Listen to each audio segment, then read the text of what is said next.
Hey everyone, welcome back to the channel. In today's video, we're diving into a fascinating what-if scenario from the Naruto universe. What if Naruto left after Sakura's confession to Sasuke? Imagine how different the story would have been if Naruto chose to walk away instead of staying by Sakura's side after her emotional confession to Sasuke. What impact would that have had on their relationships, and how would Sakura cope with it? We're about to find out. But before we get started, if you're new here or if you're enjoying the content, I'd really appreciate it if you could hit that like button, leave a comment, and don't forget to subscribe. I'm aiming for 1,000 subscribers, and with your support, we can get there as soon as possible. Share this video with your friends, and let's keep the Naruto discussions going strong. Now, let's jump into this alternate reality of the Naruto world. Unbeknownst to me, today marked the end of my time in New York, the culmination of 2 summers and 2 Christmases spent with my foster parents, Adam and Margaret Whitney. They were an enchanting elderly couple, their bond unbreakable, their smiles as bright as the sun and their cheeks rosy, especially under the summer heat. Adam, a retired lawyer, and Margaret, a former banker, had worked tirelessly throughout their lives and now enjoyed the fruits of their labor in a home surrounded by vast land, where their 2 Dobermans played and chased each other. Unlike the conventional expectations of Japanese families, their own twins, a son and a daughter, had chosen to live their own lives after high school. They formed their own families, distancing themselves from their parents. In Japan, turning 18 grants the freedom to live independently and engage in relationships before marriage, though the institution of marriage is still considered sacred, and the relationship with in-laws remains crucial. Parental involvement persists until a formal emotional or legal separation. My future seemed likely to be very different from that of the Whitney children, who had the freedom to forge their own paths, for better or worse. It was clear that the Whitneys felt lonely, particularly during the holidays, when their children could have visited them, even occasionally, to ease their solitude in their twilight years during Christmas and Thanksgiving. So, it was no surprise when they adopted me, as if I were a cute, tail-wagging puppy rescued from a puppy mill. My quirky sense of humor, often overlooked by kids my age, brought laughter to the Whitneys' Christmas and Thanksgiving gatherings. Perhaps I should consider a career in nursing at a senior care facility, given my knack for making the elderly laugh. After our Christmas party with the neighbors wrapped up, my foster mom, with a curious expression, asked me to follow her. I was puzzled but complied, much like a curious kitten. I wondered where she was taking me. We walked down a hallway bathed in soft, dim light, the barely audible sound of her footsteps carrying a sense of anticipation. Each step she took echoed faintly, like the quiet whispers of time itself. As we entered the room, a tranquil silence filled the air, as though we had stepped into a world frozen in time. Dust motes floated in the slivers of sunlight seeping through heavy curtains. The room, adorned with faded wallpaper and worn furniture, bore the marks of time's tender but unyielding passage. "Come, my dear, into my daughter's old room. I want to show you something special," she said with reverence, as if this room held memories that were precious treasures. She smiled gently, her eyes deep with the weight of years gone by. My curiosity piqued. I stepped cautiously into the room, my eyes wandering over the faded wallpaper and aged furniture. "What is it?" I asked. She approached an old, weathered cupboard, its hinges creaking as she opened it. Inside, a collection of elegant dresses awaited, their fabrics whispering of a bygone era. "These dresses belonged to my daughter when she was a teenager," Margaret said softly. I couldn't hide my awe as my fingers traced the intricate embroidery on one of the gowns. "Your daughter's clothes? But she never visits," I murmured, my voice tinged with surprise. Margaret's voice held a gentle strain of nostalgia as she replied, "No, she doesn't. But I've come to see you as my own daughter.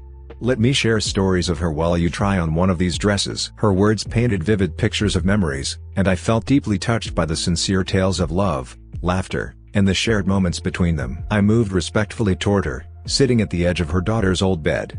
The mattress seemed to hold the weight of countless memories. "I'd love to hear about her," I whispered, eager to connect with this person whose legacy lingered in the room, to learn about the daughter who had left her mark here. Margaret held up a black cocktail dress, its hem stopping just above the thigh. "What do you think? This is the dress Agatha wore for her 16th birthday." I couldn't help but notice the coincidence, as I too was nearly 16, just 2 months away from the milestone. Not bad," I replied with a hint of jest. Without a moment's hesitation, Margaret pressed the dress against my chest. "It looks like it'll suit you. Your body shape is not so different from hers." "Is that so?" I asked, curiosity growing. I stood up and turned to face the mirror on the dressing table. The reflection that stared back at me momentarily took my breath away. The dress transformed me, making me appear older, More sophisticated, and undeniably attractive, a far cry from my 16-year-old self. I wondered if this was the kind of allure that made the transition to adulthood easier for girls. You know, Agatha really admired actresses from the 50s, especially Grace Kelly, Margaret said, breaking the silence. To Catch a Thief was like a Bible to her. She memorized every line, every scene. I smiled faintly, admiring Agatha's taste. Wow, I didn't know your daughter had such good taste. I adore Grace Kelly too. Really? Why didn't you tell me before? Margaret's enthusiasm was palpable. Wait, I think there's another dress that would suit you. I returned to the bed and settled back down, taking in the room's atmosphere. The walls, adorned with posters of Golden Age Hollywood stars, radiated a sense of reverence for that bygone era.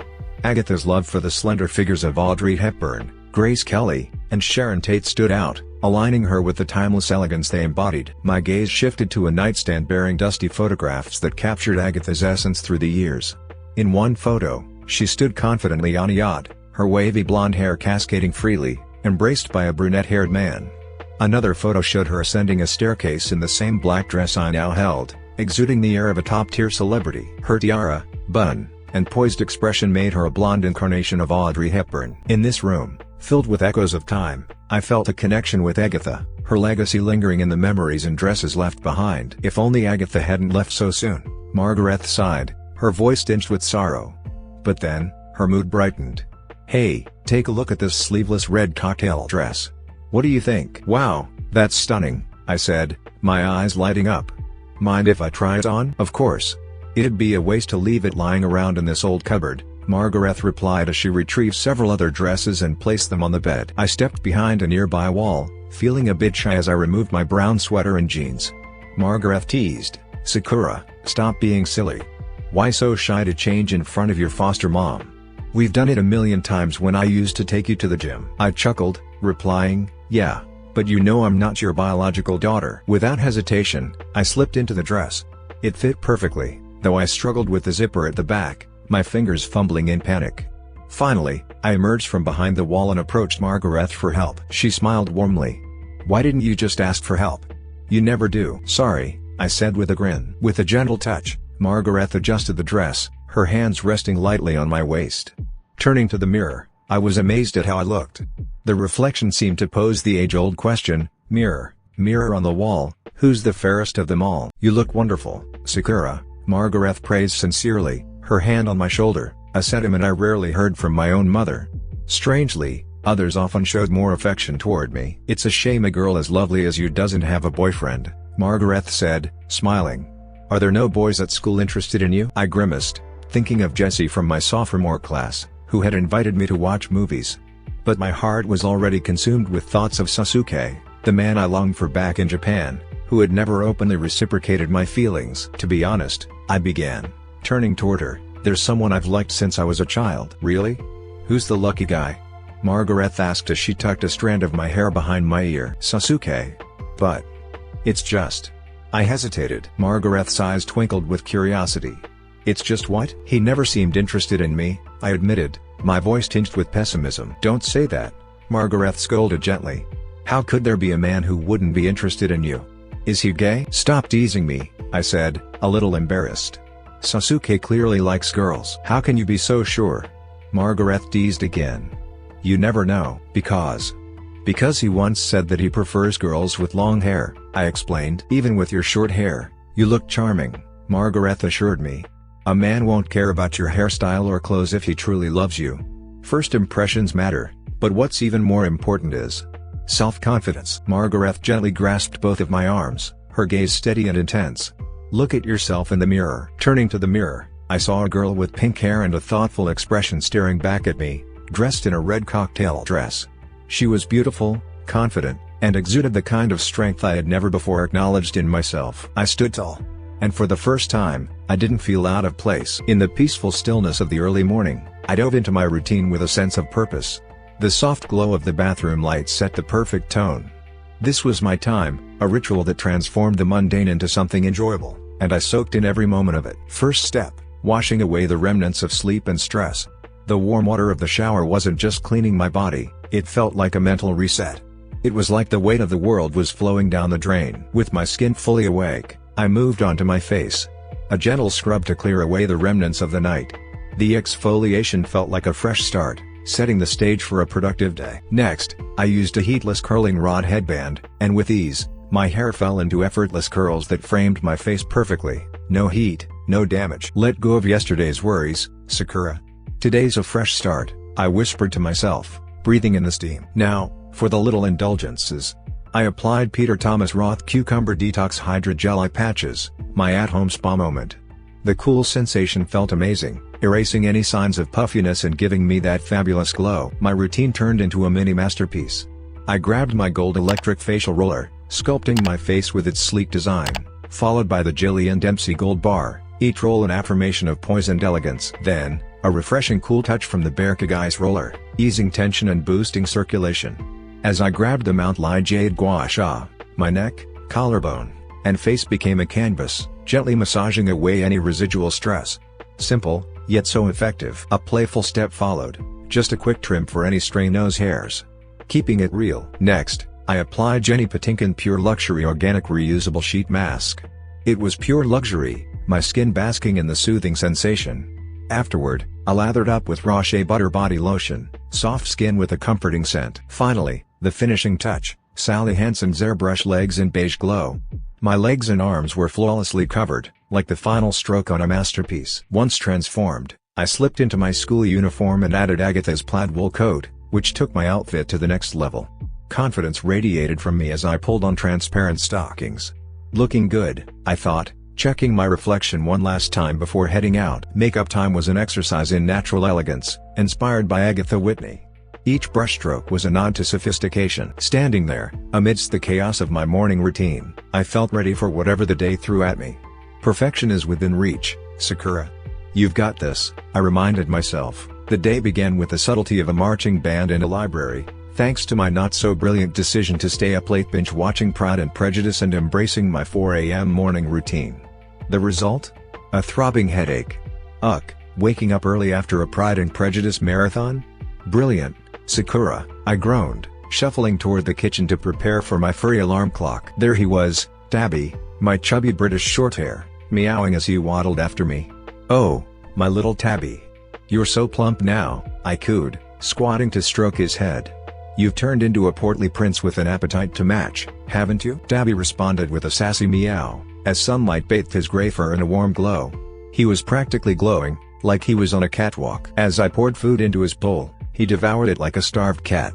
Meanwhile, my mom was in full breakfast prep mode, ready to give me her daily dose of opinions. Sakura, set the table.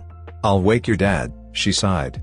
Why does he have to be late even at this ungodly hour? I placed a plate on the table and then showered Tabby with affection. My darling Tabby, you have no idea how much I've missed you. Tabby responded with a gentle meow, reminding me of the rainy day I rescued him from the ditch 3 years ago. Sasuke, my childhood friend, had convinced me to keep him despite my parents' reluctance. Thanks to Sasuke, Tabby had become an honorary member of the Haruno family, and my mom, who'd once loathed cats, was now a total softie for him. Tabby, you've become quite the chunky guy under Mama's care. Maybe it's time to hit the kitty gym? I teased, pinching his soft cheeks. Ready for school, I decided to wear a coat that would certainly turn heads. Sakura, are you seriously wearing that coat to school? My mom asked, bewildered, as I prepared to leave. Of course. It's cute, right? I twirled for dramatic effect. She approached, inspecting the coat with suspicion. Is this really wool? Absolutely. Handcrafted, 100% wool. And it's Versace, I confirmed with exaggerated enthusiasm. My mom's skepticism was palpable. Where did you get this? I grinned. It's a gift from my foster parents in New York, a keepsake from their daughter. My mom sighed in disbelief. Well, you certainly look like you're auditioning for a soap opera, not heading to school. I gave her a wink. Consider it a free show, I laughed as I stepped out. Bye, Ma. Catch you later. Be careful if you're coming home late. She called out. I'll lock the gate if it's midnight. Don't worry, I've got a secret weapon, a spare key. I grinned mischievously as I made my way toward the bus stop. On the bus, I looked for a familiar face to rescue me from the morning monotony. There, a beacon of hope, Ino, a few rows ahead.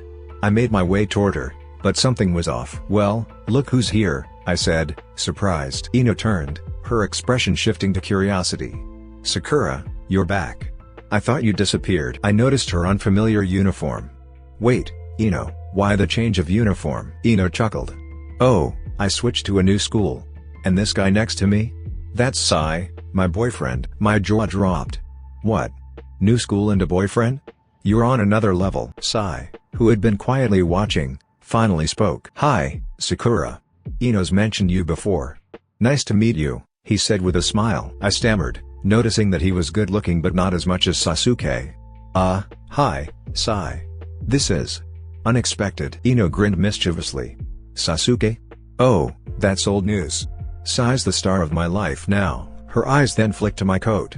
Sakura. Wait, is that a real fur coat? I beamed with pride. Yep. It's Versace. What do you think? Sai raised an eyebrow. Looks like you've got some high society connections. I chuckled nervously. Oh, no. Just your average high schooler. This was a gift from my foster parents. They were really sweet. Ino teased. Hand-me-downs, huh? I raised an eyebrow. Well, yeah, but it's still in perfect condition. Ino smirked. Honestly, Sakura, that coat's swallowing you whole.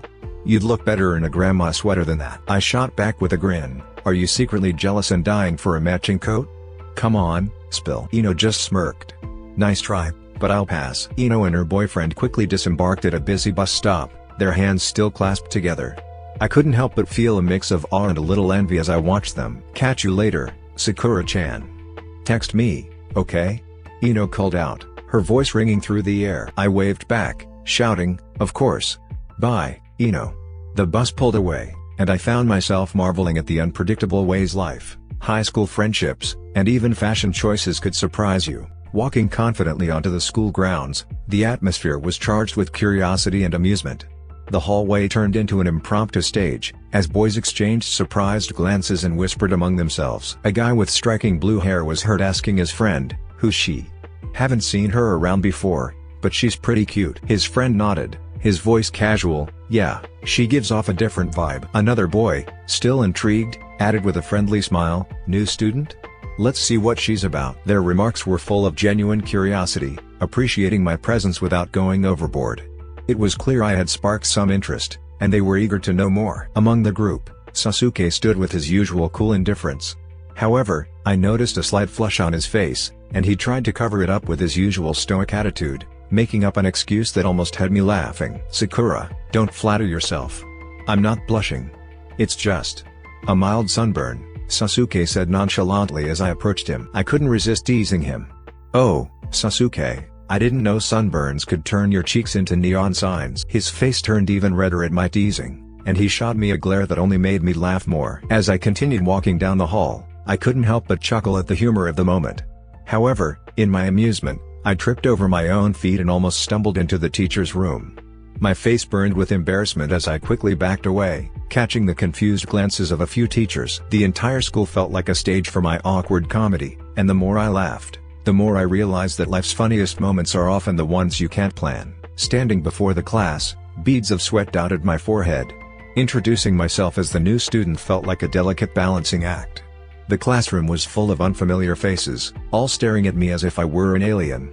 But then, I caught sight of a familiar face, Naruto, my ever-enthusiastic childhood friend. His grin was wide, and his gaze lingered on me, hinting at a childhood crush that never quite went away. Naruto, unable to resist, leaned over to his classmate behind him with a mischievous grin. Sakura-chan's up next. This is gonna be chaotic. His comment, though playful, only made my nerves worse. My heart raced as I tried to introduce myself, but my words betrayed me. Hi, I'm Sakura, and I'm the new kid here. I think. I like studying? Oh, and I have a cat. A really chubby one. Yep, that's about it. The classroom erupted in laughter, with Naruto's loud giggles taking center stage. Even our usually stoic teacher cracked a smile. But amidst the laughter, one figure remained unfazed, Sasuke. His expression was as cold and indifferent as always. Sasuke barely acknowledged me with a glance, his eyes half-lidded, and I couldn't help but feel a pang of disappointment. After all the effort I'd put into my New York-inspired makeover and morning routine, this was my reward?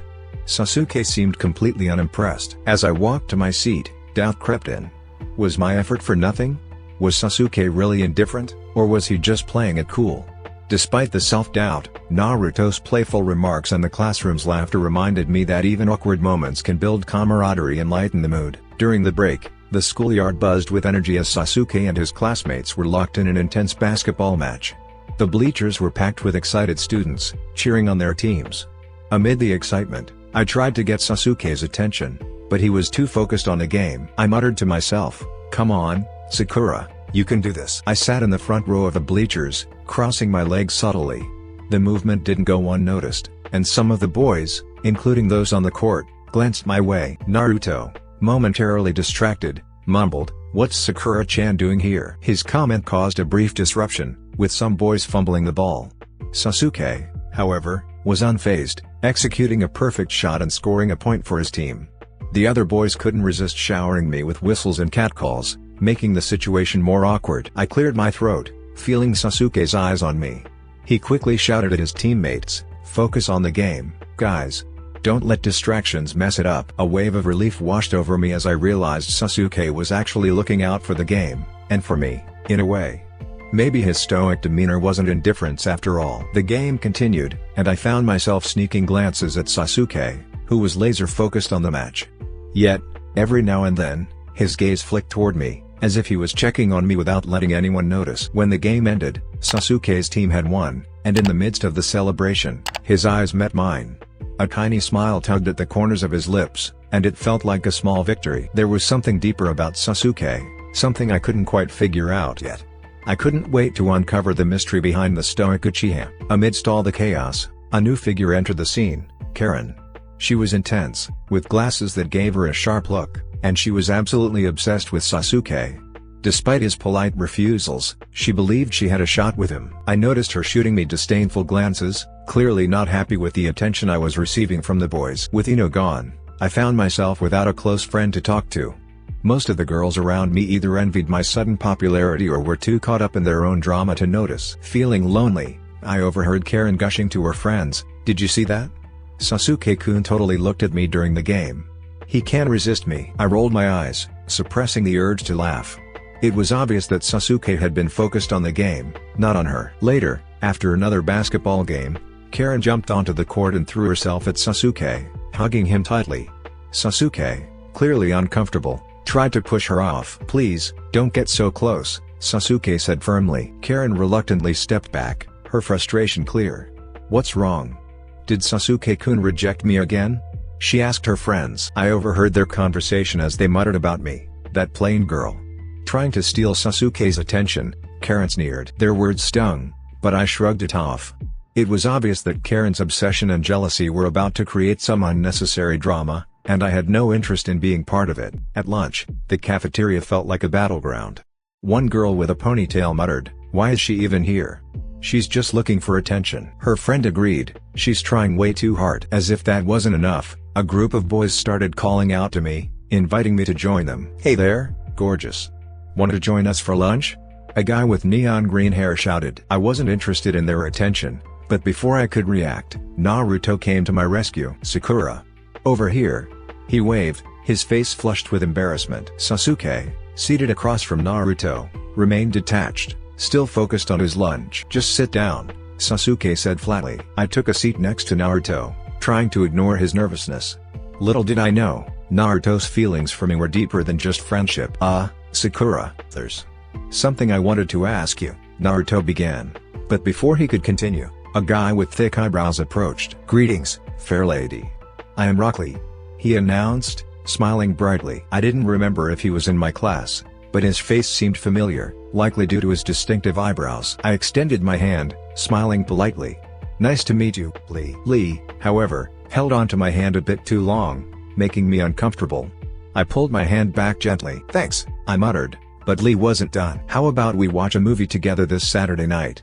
he asked with a flirtatious grin. Sasuke, visibly annoyed, clenched his teeth, muttering, "This guy." Naruto, oblivious to the tension, sighed in disappointment as he saw Lee's advances. The cafeteria buzzed around us, but I was left feeling more confused than ever. I had no idea what was going on with Sasuke, Naruto, and the entire situation, but one thing was clear: life at this new school was going to be anything but boring. The next day, I couldn't believe my own audacity as I stepped into the photography club room.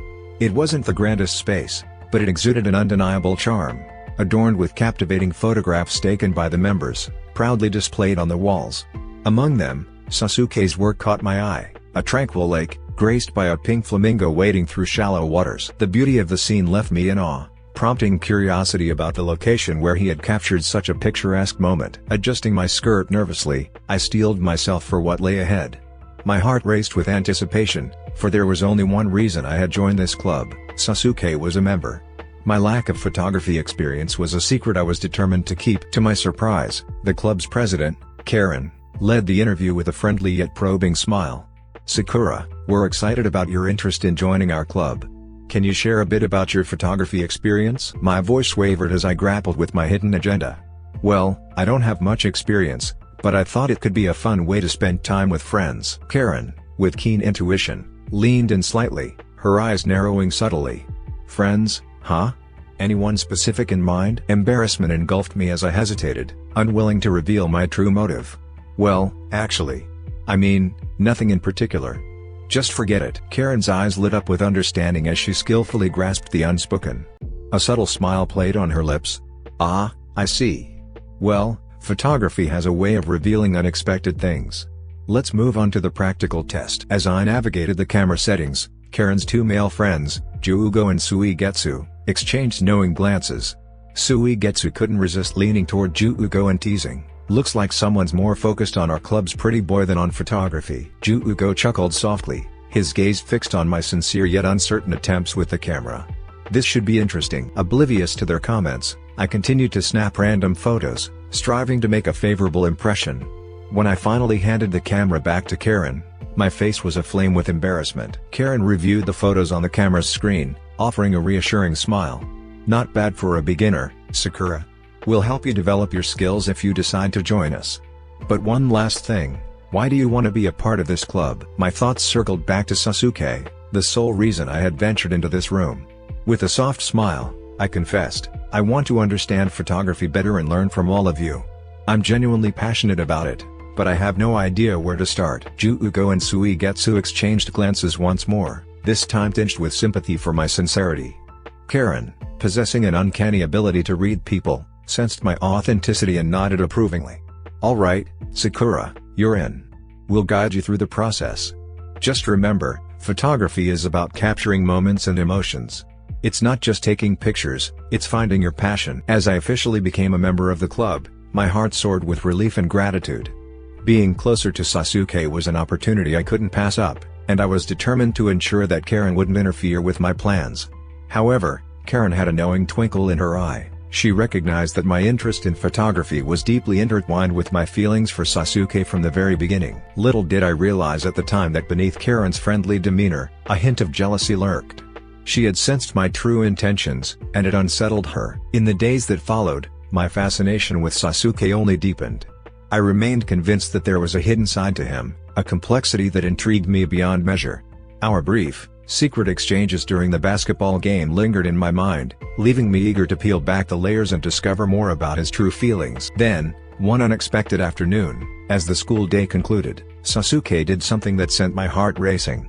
He approached me, his demeanor uncharacteristically uncertain. "Hey, Sakura. I've noticed you've been coming to our games lately." I couldn't help but blush slightly, my composure wavering. "Well, your games are exciting, Sasuke.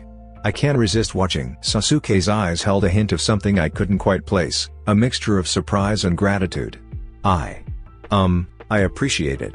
I mean, I appreciate you being here." My heart skipped a beat as I noticed Sasuke's cheeks turning a faint shade of red.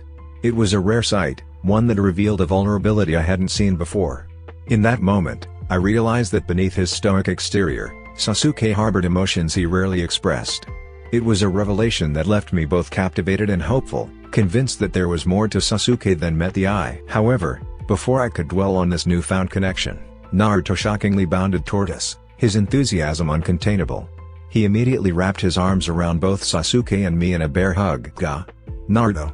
You're suffocating me!" I protested, trying to catch my breath. "Same here."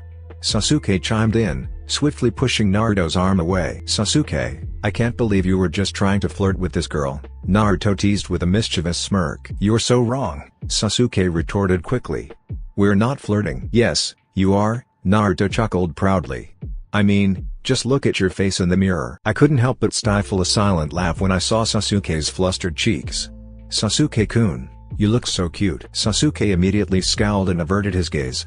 What the hell are you talking about? Sakura-chan, just ignore this weirdo.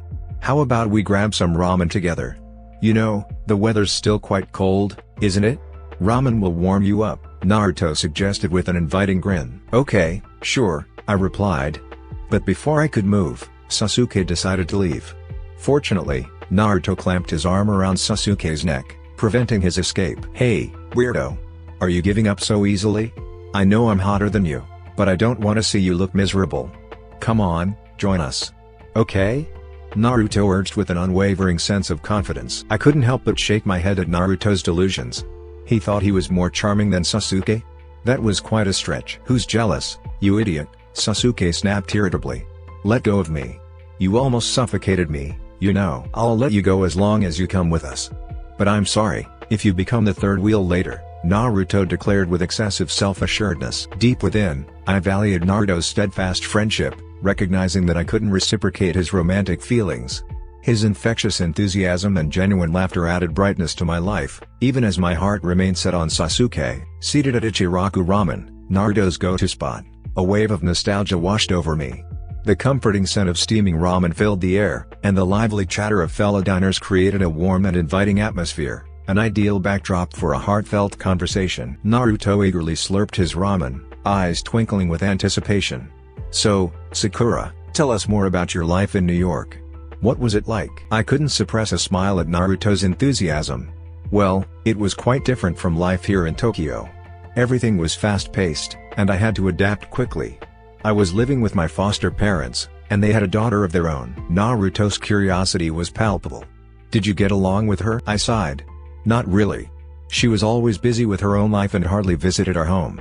In fact, I never really met her at all. Naruto, with a mouthful of ramen, managed to quip, by the way, you must have turned into a big city girl with fancy tastes. I chuckled at Naruto's witty remark. Well, I suppose I did adapt to the city life, but it's nice to be back. Naruto's eyes sparkled mischievously as he scanned me from head to toe. Speaking of being back, Sakura, have you seen yourself in the mirror lately? Sasuke, who had been unusually quiet, raised an eyebrow in curiosity. I blinked, puzzled. What do you mean, Naruto? Naruto grinned widely. I mean, the guys in the school are practically tripping over themselves to get a glimpse of you. It's like you transformed into Britney Spears overnight. I blushed deeply, not accustomed to this level of attention. Oh, come on, Naruto.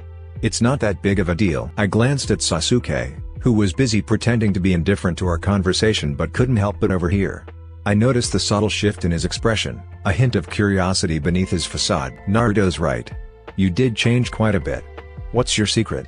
Sasuke finally chimed in. I laughed nervously, my heart doing somersaults at Sasuke's sudden interest. Well, a little change can be good, right? As our conversation flowed, I found myself growing more at ease around Sasuke and Naruto. My guard naturally lowered a bit. Then, it happened. As I gestured enthusiastically while sharing stories about my foster parents, my hand brushed against Sasuke's in an unusual way. Unbeknownst to me, that simple touch sent a jolt of something through Sasuke. His usually composed demeanor wavered momentarily. It was a reaction he couldn't quite grasp, but one thing was evident, I had an effect on him. Attempting to shift the conversation, I cleared my throat. Speaking of interests, Naruto, have you ever thought about joining the photography club? Naruto nearly choked on his ramen. Photography club? You're a member? I nodded with a shy smile. Yes, I joined recently. Sasuke raised an eyebrow, his interest piqued. You're into photography? I nodded again, feeling a bit more confident. Yes, kinda. In fact, I was hoping to ask for your help with it sometime. You're really good at it, Sasuke-kun, and I thought, maybe you could show up at the club more often? Naruto's eyes widened in disbelief. Wait, you're asking Sasuke for help? This is groundbreaking. Sasuke, you better not let her down. Sasuke couldn't hide a small smirk, his dark eyes glinting with amusement. I'll consider it. As we continued to chat, I couldn't help but feel a sense of contentment.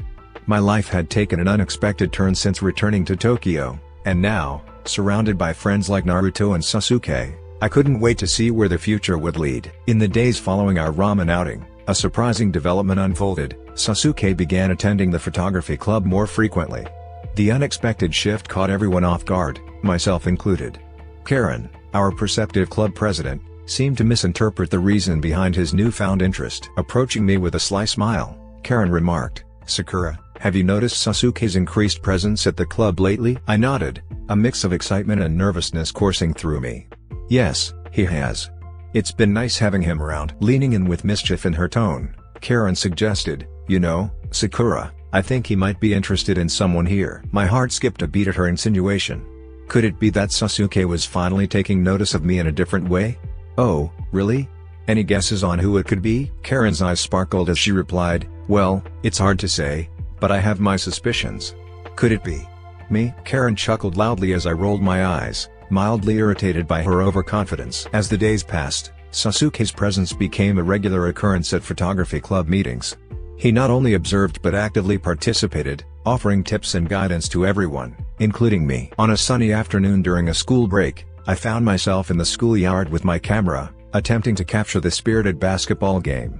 As a clumsy beginner, I struggled to get the shot I envisioned. Unexpectedly, Sasuke appeared by my side, his presence stirring my emotions. In a soft, almost whispered tone, he offered, "Let me show you how to capture the perfect moment." As Sasuke guided me through camera settings, adjusting focus and exposure, we leaned in closer together over the camera. Our shoulders brushed, sending a thrilling shiver down my spine. It was an intimate moment, prompting me to consider if Sasuke's feelings might extend beyond mere friendship. However, just as the tension between us was hitting its peak, Karen, always one to assert herself, swooped in with her usual flair. She pulled out a small feather and theatrically waved it between us, causing both of us to jump back in surprise. "Oops, didn't mean to interrupt your moment there," Karen said with a smirk. "But you know, we don't want to damage the camera, do we?" Sasuke and I exchanged a bewildered glance, and it suddenly struck me that Karen had misunderstood our interaction entirely. "Thanks for the help, Sasuke," I mumbled, feeling slightly embarrassed. Sasuke nodded, his usual stoic expression returning. Anytime. The day of the photography club's hiking trip had arrived, and I was practically bouncing with excitement. This was it, my chance to spend some quality time with Sasuke and hopefully, just hopefully, inch a bit closer to his heart. As we gathered at the bus stop, I couldn't help but picture us sitting together on the ride, sharing stories, and forging an unforgettable connection. But oh boy, little did I know that fate had a mischievous side, and her name was Karen. As we boarded the bus, I tactically took a front row seat, banking on the fact that Sasuke might follow my lead. I cast a sly, over-the-shoulder glance at him, armed with a hopeful smile that screamed, "Hey, Sasuke, this seat next to me is practically begging for you." But just as Sasuke started inching toward me, like a quiet cat, Karen swooped in and seized the seat next to him. I swear, it was as if she had been practicing for this moment in front of a mirror. I froze, my jaw dropping so low I thought it might touch the bus floor.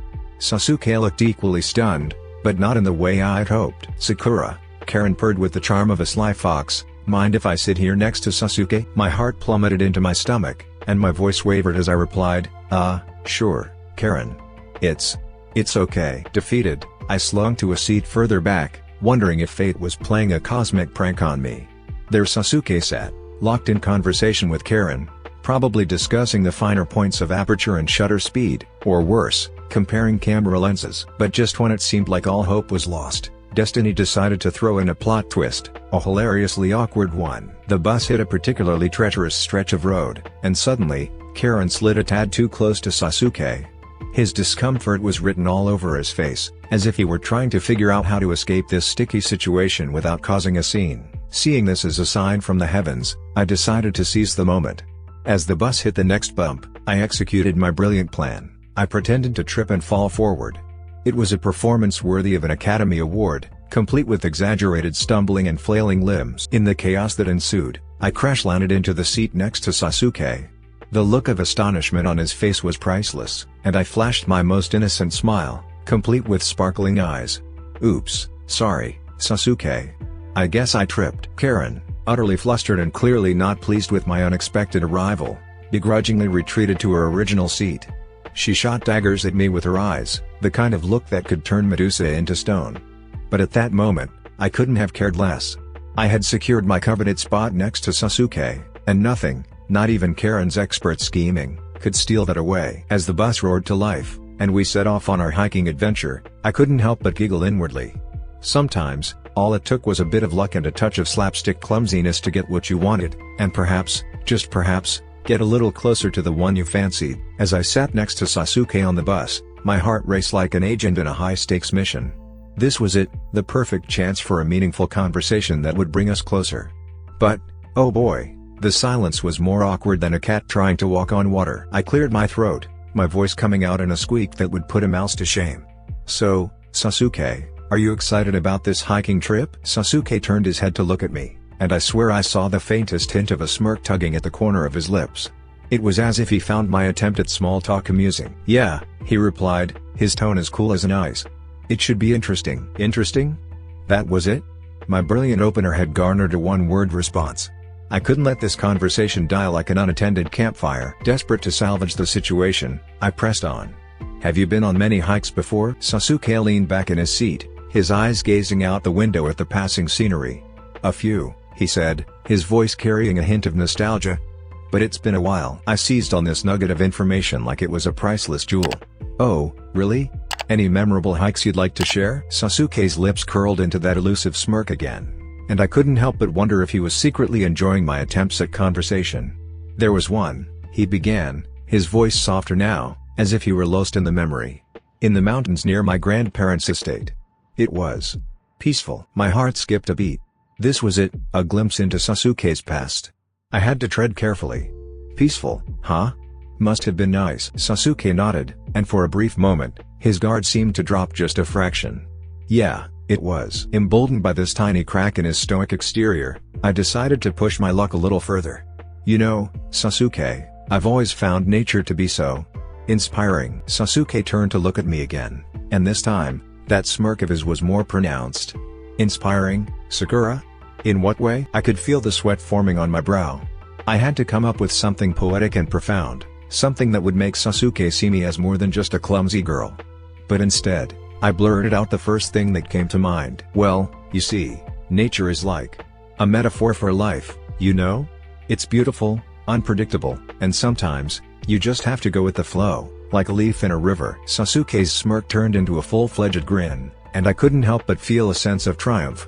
Maybe, just maybe, I was starting to crack his tough exterior. "You have a way with words, Sakura," he said, his eyes twinkling with amusement. I blushed, feeling like a fireball had just ignited in my cheeks. Thank you, Sasuke." Our conversation continued, and although it was still a bit awkward at times, I couldn't help but feel a sense of accomplishment.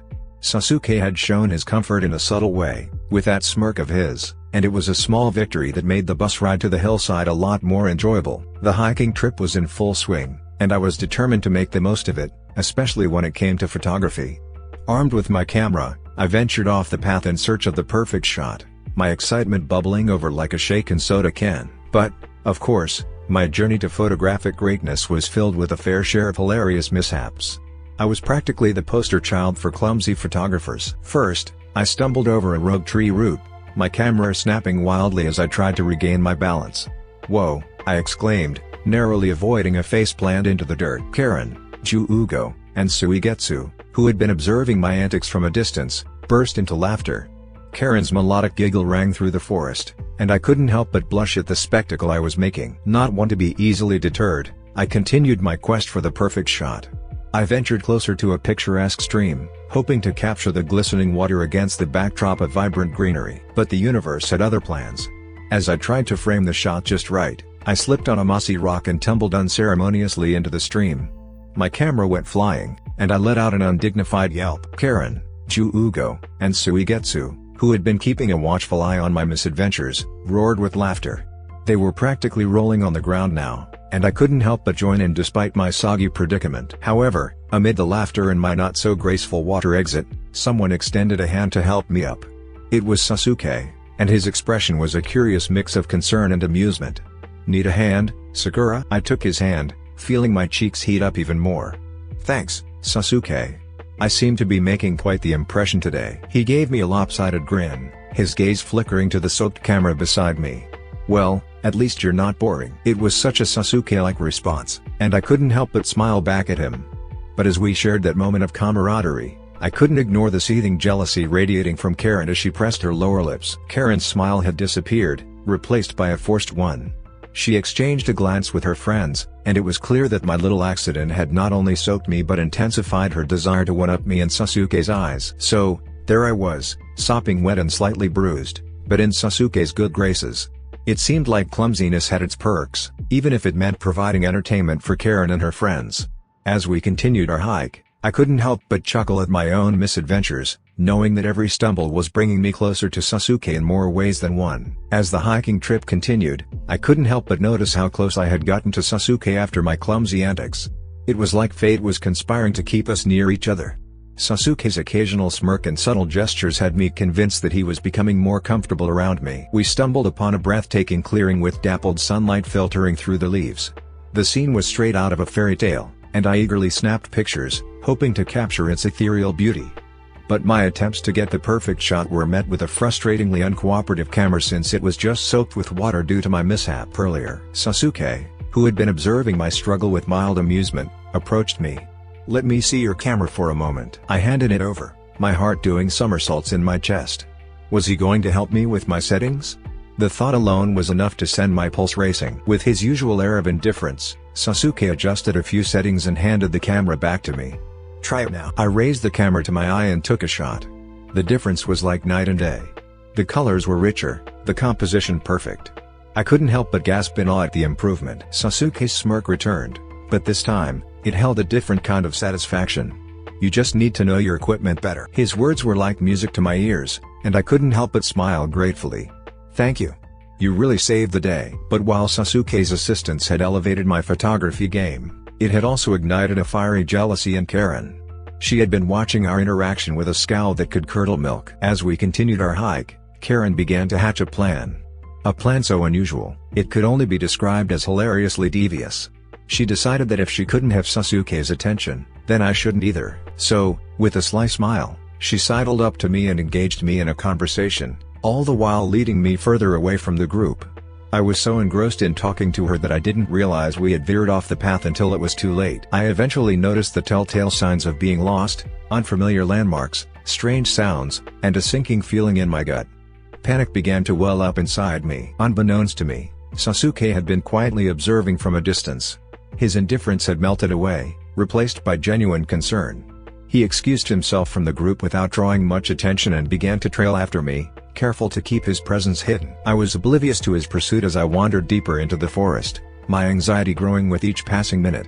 That's when it hit me. I was completely lost, hopelessly lost. Just when I thought all hope was lost, a familiar voice called out, "Sakura." I turned, and there stood Sasuke, his usual cool demeanor masking the worry that had brought him to my rescue. "You are a long way from the group. Let me help you find your way back." Relief washed over me, and I couldn't help but smile gratefully. "Thank you, Sasuke. I don't know what I would have done without you." As Sasuke led me back to the group, I couldn't shake the feeling that there was something more to his assistance than met the eye. Perhaps, just perhaps, my clumsiness and misadventures had endeared me to him more than I had ever imagined. As we rejoined the group, my heart was still pounding from the ordeal of getting lost, but it was a relief to be back with everyone. Sasuke had once again come to my rescue, and I couldn't help but feel a growing sense of gratitude toward him. However, Karen was not one to give up easily. She had noticed that Sasuke's concern for me was growing, and it was driving her to new levels of desperation. With a sly smile, Karen approached me, her voice dripping with fake concern. "Sakura, are you okay? Getting lost in the forest like that must have been terrifying." I nodded, appreciating her apparent kindness. "It was, but Sasuke helped me find my way back. I'm lucky he was there." Karen's smile remained, but there was a glint of something more sinister in her eyes. "Yes, you are lucky, Sakura. It seems like Sasuke is always there to save the day." I didn't think much of her words at the time, but looking back, I should have realized that she was up to something. Karen was not one to be outdone, especially when it came to winning Sasuke's attention. As the day wore on, Karen decided to try a different tactic. We were all gathered around the campfire, and she suggested a game of chance, spin the bottle. It was a game I had never been particularly fond of, especially with Karen's ulterior motives in mind. The bottle spun, and predictably, it landed on me. I hesitated, not wanting to participate, but Karen gave me an encouraging nudge. "Go on, Sakura, it's just for fun." Reluctantly, I spun the bottle, and it landed on Sasuke. My cheeks flushed crimson, and I felt my heart race. This was not the kind of attention I had anticipated, but then, before anything could happen, Sasuke casually picked up the bottle and spun it again. This time, it landed on Karen. She leaned in, puckering her lips in anticipation. However, just as she was about to close the distance between her and Sasuke, a loud noise echoed through the forest, startling everyone. It was a branch snapping under the weight of an unseen creature. Sasuke's instincts kicked in, and he immediately jumped up, ready to investigate. "I'll check it out. Stay here." Karen was left pouting as Sasuke disappeared into the darkness, leaving her unsatisfied. She had failed yet again to get closer to him, and her frustration was palpable. As night fell, we set up our tents, and exhaustion from the day's hike began to take its toll. Sasuke, who was clearly tired, settled into his sleeping bag, his eyes slowly closing as sleep overtook him. That's when I noticed Karen, her eyes gleaming with a mischievous glint, approaching Sasuke's tent with a sly smile. Alarm bells rang in my head. Something was not right. I rushed over, my voice a frantic whisper. "Karen, what are you doing?" She turned to me with feigned innocence. "Oh, just checking on Sasuke. He looks so peaceful when he's asleep." But I could see through her act. She had something devious in mind, and I wasn't about to let her harass Sasuke in his vulnerable state. I grabbed her arm and pulled her away from the tent, my frustration boiling over. "Leave him alone, Karen. This isn't right." She shot me a glare that could curdle milk, but I stood my ground. I may have been clumsy and prone to mishaps, but I wasn't about to let Karen take advantage of Sasuke. As the night settled in and the forest came alive with nocturnal sounds, I couldn't help but chuckle to myself. Despite all the bizarre twists and turns of the day, one thing was clear: Sasuke had become my unexpected protector, and no amount of Karen's tricks could change that. As the sun lazily peeked over the horizon, casting a soft, golden glow over the forest, Sakura decided it was the perfect morning for a refreshing bath in the nearby river. The prospect of some solitude amidst the chirping birds and rustling leaves sounded like a slice of paradise. With her towel and toiletries in tow, Sakura made her way to the riverbank, blissfully unaware that this idyllic excursion was about to turn into something out of a comedy show. Unbeknownst to Sakura, Suigetsu, the perpetual prankster, had followed her to the riverbank with mischief dancing in his eyes. His mischievous plan? To snap an embarrassing photo of Sakura in the river, turning her tranquil bath into a scene from a slapstick comedy. But wait, who should emerge from the shadows like a vigilante of decency? None other than Sasuke. In a flash, he swiped the camera from Suigetsu's eager grasp and unleashed a glare that could have melted even the hardiest of steel. "Are you out of your mind?" Sasuke hissed, his voice low and lethal. "Leave her alone." Suigetsu, not one to test the boundaries of life and limb, wisely backed off, realizing his prank had just backfired spectacularly. However, in his haste to save Sakura from digital embarrassment, Sasuke unintentionally became the victim of his own heroics. His gaze locked onto the river, where Sakura was serenely wading through the water, completely unaware of the impending chaos. The shock of seeing Sakura completely naked was like a tidal wave of embarrassment crashing over Sasuke. He turned beet red, looked away faster than a jetster, and took off running in sheer panic. Sakura, not understanding the source of the mayhem just yet, emitted a scream of horror that probably woke up the forest's critters. She stumbled over herself, desperately trying to cover up while mentally calculating the odds of ever returning to civilization. Meanwhile, Karen, who had been peacefully in the midst of her beauty sleep with her eyes conveniently shielded, was abruptly awakened by the commotion. She jolted upright in her sleeping bag, looking bewildered and slightly alarmed. "What's going on? Why is Sakura screaming bloody murder?" Karen demanded, eyes darting around like she'd woken up in the middle of an alien abduction. Sasuke, still sporting a vibrant shade of crimson, stammered out an explanation that made about as much sense as a riddle from the Sphinx. I accidentally." Karen's eyes widened with understanding, and she couldn't suppress a sly smirk. Well, Sasuke, it seems like you had quite the view, didn't you?" Sasuke's embarrassment, already at epic levels, plunged further into the abyss of awkwardness. He mumbled something that probably would have required a Rosetta Stone to decode, then executed a brisk about-face, fleeing into the forest. The incident became a campfire legend, and Suigetsu earned the dubious honor of being the guy who almost photographed Sakura in the river. Meanwhile, Sasuke's embarrassment lingered like a cloud over his usually composed demeanor, serving as a hilarious reminder of that unforgettable morning in the forest. The morning after that infamous river incident, things were awkward, to say the least. Sasuke and I had shared an unforgettable, albeit mortifying, moment that left both of us unsure of how to face each other. As I reluctantly joined the group around the campfire, I couldn't help but feel a sense of unease. The memory of Sasuke accidentally seeing me in the river was a specter that loomed over us, casting a weird, uncomfortable vibe around our interactions. Karen, who had always harbored some form of jealousy towards me, saw this as an opportunity. She had a reputation for her unusual tricks, and this time, she decided to use her unique talent to sow discord. With a wicked glint in her eyes, she began to subtly manipulate the situation. Leaning forward, Karen let her smile widen deviously as she proposed a game, her voice dripping with faux innocence. "Hey, you guys, how about we play a little game of truth or dare? It might help us break the ice." You know, her suggestion seemed harmless enough on the surface, but beneath that veneer of innocence lay a carefully crafted plot. In her version of truth or dare, she intended to steer the questions and dares in a way that would dredge up the awkward incident at the riverbank. As both Sasuke and I hesitantly agreed to the game, little did we realize that Karen's manipulated web was already weaving itself, ready to ensnare us in a tangled mess of truths, dares, and unresolved tensions. The campfire's flickering light illuminated her sly grin as she prepared to set her plan in motion, determined to exploit the discomfort and division within our group. With a smirk, she addressed Sasuke. "Sasuke, you know, it's not enough to just apologize. Sakura deserves to know the truth about what happened at the river." My heart sank as I realized where Karen was heading with this. Sasuke's eyes flickered with uncertainty. He cleared his throat, searching for the right words. "I already told Sakura it was an accident. There's nothing more to say." Suigetsu, always looking for an opportunity to stir the pot, chimed in, "You know, Sasuke, it's not every day you get such a, scenic view, right?" Juugo, usually the observer in these matters, surprisingly joined in, adding fuel to the fire. "Yeah, Sasuke, it almost looked like you did it on purpose." Their words hit me like a bucket of ice-cold water. A rush of anger and embarrassment surged through me, and I couldn't take it anymore. I abruptly stood up from the campfire and announced, "I need some fresh air." I stormed off to my tent, the tears welling up in my eyes.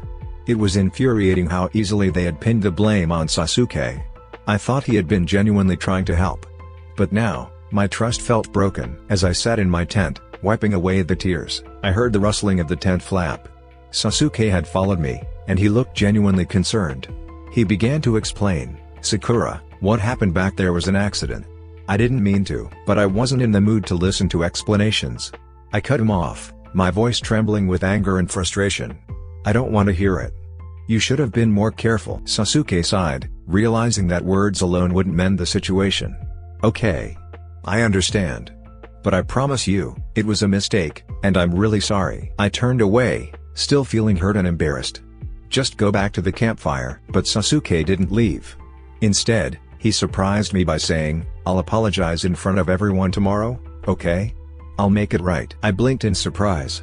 Sasuke, the typically stoic and reserved guy, was willing to make a public apology?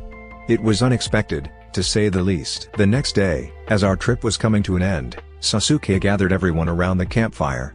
He cleared his throat awkwardly, and for a moment, it seemed like he might back out.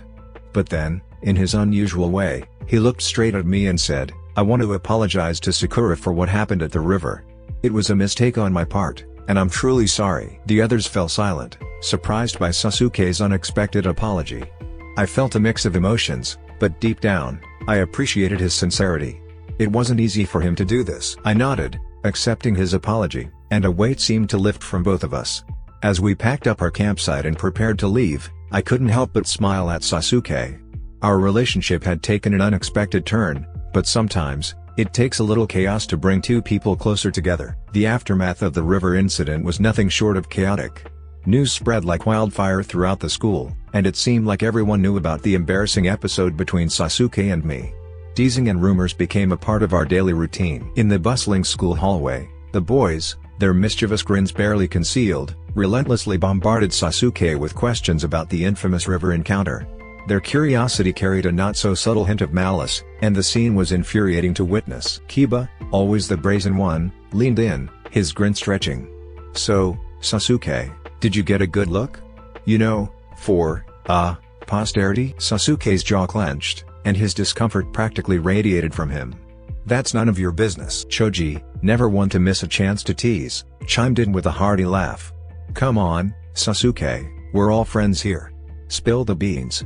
How red did you turn?" Shikamaru, who usually preferred to maintain his laid-back persona, couldn't resist adding his own sly comment.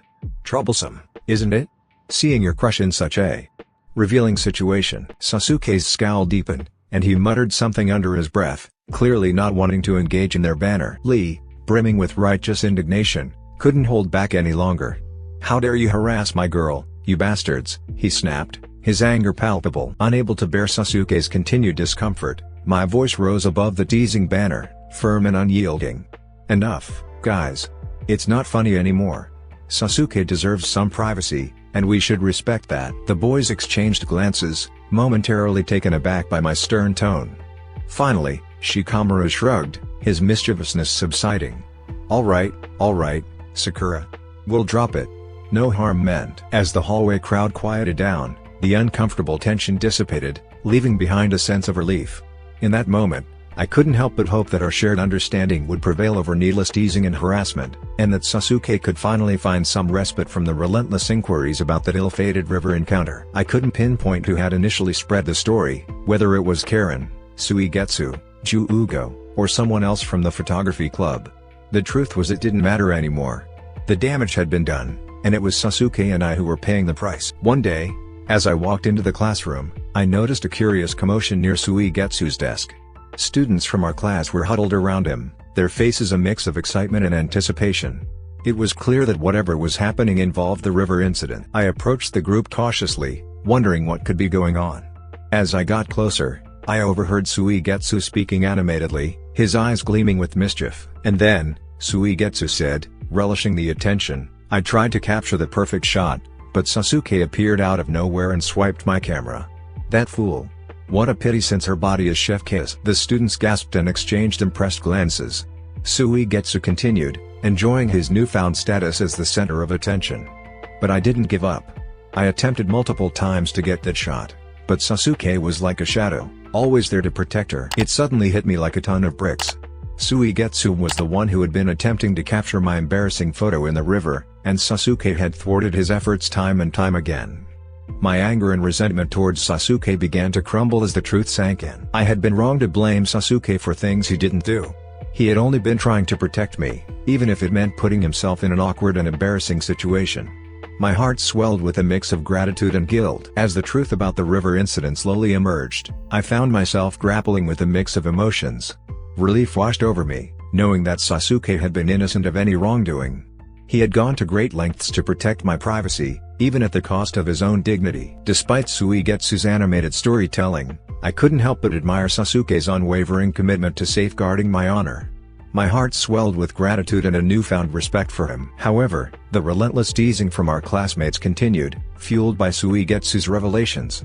It seemed like everyone had a comment, a joke, or a curious question about what had really happened by the river that night.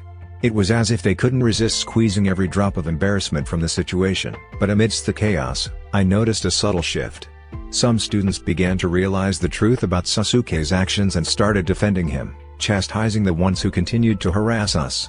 It was heartening to see that not everyone had succumbed to the mob mentality. Suigetsu's newfound popularity came with mixed feelings, admiration from some and annoyance from others who thought he had crossed a line. Karen, on the other hand, remained oddly quiet during this revelation. Her jealousy had been palpable since the beginning, but now, as the truth came to light, she seemed to be plotting something new. Her silence was unsettling, and I couldn't help but wonder what she was up to. Ju-Ugo, the quiet observer, didn't escape the shifting dynamics either. His decision to join in on blaming Sasuke during the campfire incident had made the situation stickier, but he soon realized his mistake and chose to make amends. One day, Ju-Ugo approached Sasuke and me during one of the club activities, his expression apologetic. "I'm sorry for what I said during the campfire," he admitted. "I didn't know the whole story, and I shouldn't have jumped to conclusions." Sasuke nodded, accepting the apology with his usual stoicism.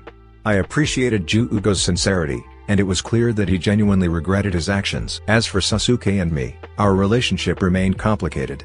The river incident had brought us closer in an unexpected way, but it had also introduced a new layer of awkwardness between us. I knew I needed to address it, but finding the right moment proved to be challenging. A few days later, during one of our photography club sessions, that decisive moment finally arrived.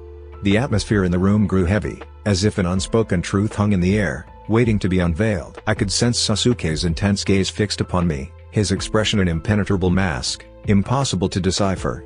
It was as though he held a universe of emotions behind those enigmatic eyes, leaving me eager to unravel the mysteries concealed within his gaze. Unable to bear the unease any longer, I turned to him and spoke softly, "Sasuke, can we talk?" He looked at me, his onyx eyes filled with a mix of curiosity and apprehension.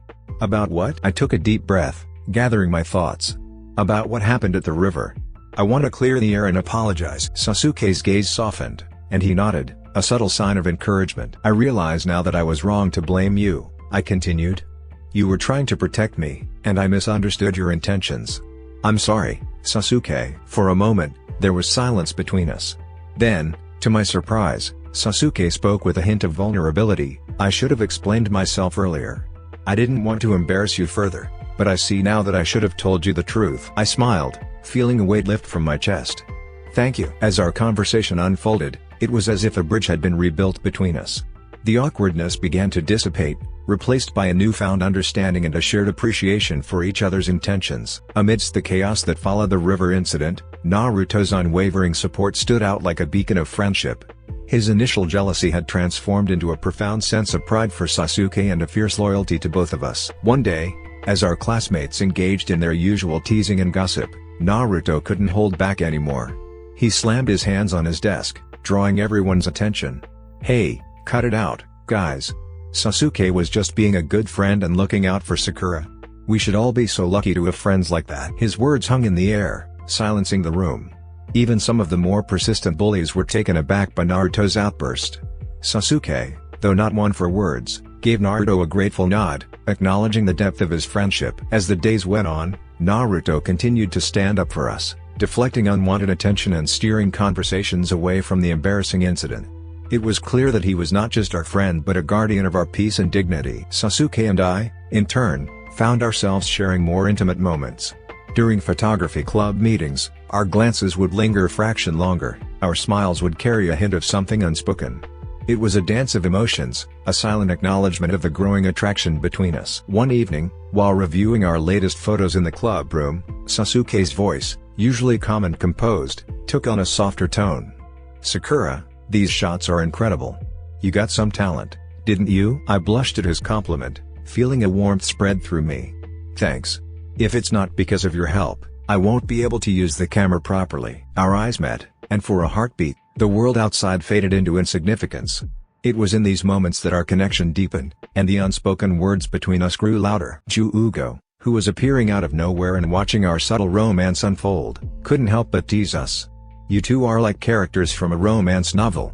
When are you gonna admit your feelings?" Sasuke and I exchanged a knowing look, a hint of a smile tugging at the corners of our lips. "Uchiha," I began, my voice soft, "we're just friends who understand each other well." Sasuke chimed in, his gaze never leaving mine. "Exactly. We work well together as a team." Uchiha raised an eyebrow, unconvinced.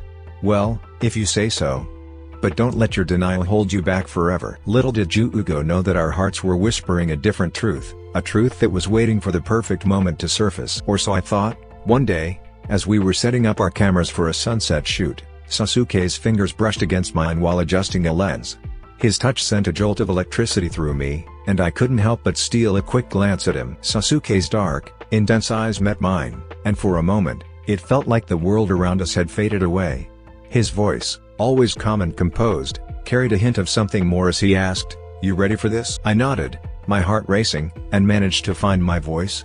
"Yeah." As the sun began its descent below the horizon, we captured the stunning sunset together, our hands brushing occasionally as we adjusted settings or shared a knowing look. The moments between us were charged with unspoken feelings, and it was clear that something beautiful was blossoming. But amidst the budding romance, Karen's jealousy only seemed to grow more intense. She had been harboring feelings for Sasuke for a while, and our closeness was driving her to extremes. Her ulterior motives became increasingly evident in her actions. One evening, during a particularly tense moment, she decided to schedule an impromptu photography club meeting right when Sasuke and I had planned to review our latest shots together. Her announcement carried a hint of triumph as she emphasized how crucial this meeting was and how everyone must attend. As we gathered in the photography club room, she couldn't resist the opportunity to further her agenda. With a sly smile, Karen announced, "Hey, everyone. I've got fantastic news. We're going to have an extra special meeting today. Sasuke has agreed to give us a tutorial on advanced photography techniques." Sasuke raised an eyebrow, clearly caught off guard by Karen's sudden announcement. I could see the frustration in his eyes as he realized the implications of what Karen was doing. Karen continued, her tone oozing with sweetness, "I mean, who better to learn from than our resident photography genius, right?" The other club members seemed thrilled by the prospect of learning from Sasuke, completely unaware of the ulterior motives behind Karen's plan. Meanwhile, Sasuke and I exchanged knowing glances, silently communicating our shared frustration. As the meeting went on, it became evident that Karen was monopolizing Sasuke's attention, asking question after question and ensuring that he was completely occupied with teaching. It was a transparent attempt to keep us apart, and it left me feeling both annoyed and helpless. With a sly smile, Karen inquired, "Sasuke, could you please explain the concept of aperture one more time? I just want to make sure I've got it absolutely right." Sasuke, trying to maintain his composure, began to explain, "Of course. Aperture refers to the opening in the lens." Before he could finish his sentence, Karen interrupted, batting her eyelashes in an exaggerated manner. "I'm sorry, Sasuke, but could you speak a bit slower? I wouldn't want to miss any of your valuable insights." It was clear that her questions were becoming increasingly irrelevant to the club's actual activities. Sasuke's patience was being tested to its limits. I couldn't help but feel a surge of frustration and helplessness. While Karen's actions were transparent, they were also effective in keeping Sasuke away from me during a crucial moment when we had planned to review our work together. Sasuke and I exchanged fleeting glances, silently sharing our annoyance with the situation. It was becoming increasingly difficult to ignore the tension that Karen was creating within the club. As I confidently faced down the group of envious girls in the bustling school hallway, my unwavering spirit remained untouched by their attempts at sabotage. The fluorescent lights above cast a bright glow on the scene, illuminating their smirking faces and designer outfits. The leader of the pack, a girl with perfectly styled hair and a tone that oozed sarcasm, continued her attempt to unnerve me. "You're quite the comedian, Sakura. But your little fashion show won't save you from us." I chuckled lightly, brushing off their taunts. "Well, what can I say? Fashion is about creativity, and I'm just expressing myself. You should try it sometime." Another girl, with a particularly mischievous glint in her eye, grabbed a juice box from her bag and proceeded to accidentally spill it on my perfectly coordinated outfit. Gasps and giggles erupted from the onlookers as my clothes soaked up the juice. I glanced down at my drenched attire, unfazed. Oh dear, a new twist on the runway. Fruit-inspired couture, anyone? Their attempts to sabotage me might have tarnished my clothes, but they couldn't touch my spirit. I calmly maneuvered around them, my shoes clicking confidently on the tiled floor. One of the girls muttered under her breath, "She's impossible to rattle." I couldn't help but flash them a friendly, yet pitying smile. Life's too short to be miserable, ladies. Embrace the fabs, and maybe you'll find some happiness too. Meanwhile, my would-be fashion critics were left in the hallway, their expressions a mix of bewilderment and begrudging respect. The leader of the group, still recovering from my witty comeback, muttered to her friends, "She's a weirdo." My shoes tapped confidently on the tiled floor as I continued my way, leaving them behind. I knew that their efforts to sabotage me had only made me stronger, reaffirming my belief that fashion wasn't just about the clothes you wore but the unwavering confidence with which you wore them. However, just when I thought the drama had reached its peak, Naruto, ever the comedic relief, appeared in the hallway, his eyes widening as he took in my now juice-soaked uniform. "Sakura," he exclaimed, his voice dripping with mock surprise, "I didn't know the school had started offering fruit salad as part of the dress code." The students nearby burst into laughter, and even I couldn't help but chuckle at Naruto's lighthearted take on the situation. His ability to find humor in any circumstance was one of the reasons why he was such a cherished friend. I playfully rolled my eyes at him. "Well, Naruto, they say fashion is all about embracing the unexpected, right?" Naruto grinned, throwing an arm around my shoulders. "Whatever." With Naruto's infectious laughter echoing down the hallway, my spirits were lifted higher. The envious girls' attempts to sabotage me had failed miserably, and I was more determined than ever to continue strutting my stuff, no matter what obstacles came my way. As I continued down the hallway, basking in the light-hearted moment created by Naruto's comedic intervention, I couldn't help but wonder how Sasuke would react when he saw me in my drenched uniform. The thought nagged at the back of my mind as I approached the classroom door. To my surprise, Sasuke was already inside, leaning against his desk and engrossed in his thoughts. His eyes were focused on the book in his hand, and he seemed to be in his own world. I entered the room, my wet uniform clinging uncomfortably to my skin. As I caught his attention, Sasuke's dark eyes flickered up, and for a brief moment, his expression softened with a hint of surprise. Without saying a word, he unzipped his jacket and shrugged it off, revealing a plain white uniform underneath. He extended the jacket towards me, his demeanor oddly indifferent. "Here," he said calmly, as if offering his jacket to a friend in need was the most natural thing in the world. I blinked in surprise, momentarily taken aback by his unexpected gesture. The classroom fell silent as our classmates watched the exchange, curiosity dancing in their eyes. I accepted the jacket with a grateful smile, the warmth of his jacket providing both physical comfort and an unexpected sense of closeness. It was as if, in that simple act of kindness, Sasuke had let his guard down just a bit, allowing me to see a side of him I hadn't expected. "Thank you, Sasuke," I said softly, my heart fluttering with a newfound appreciation for him. He nodded in response, his usual stoic facade returning. Without another word, he turned back to his book, as if the whole exchange had been nothing out of the ordinary. As I settled into the borrowed jacket, I couldn't help but feel a sense of connection with Sasuke that went beyond words. It was a small but significant step in the unspoken dance of our growing feelings for each other. The soft glow of the afternoon sunlight bathed the classroom, creating an atmosphere of warmth and comfort that seemed to mirror the newfound connection between Sasuke and me. I couldn't help but smile as I sat in my desk, wrapped in his jacket, feeling its gentle embrace and the faint scent of his cologne. Sasuke, ever the enigma, remained engrossed in his book, his outward demeanor as composed as ever.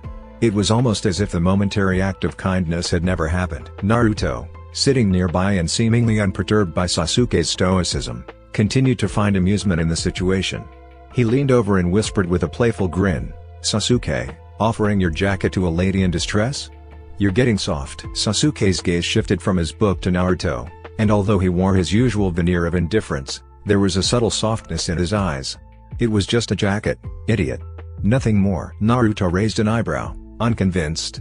"You keep saying that, but I'm not so sure." As the class continued, the air seemed charged with a newfound warmth and camaraderie.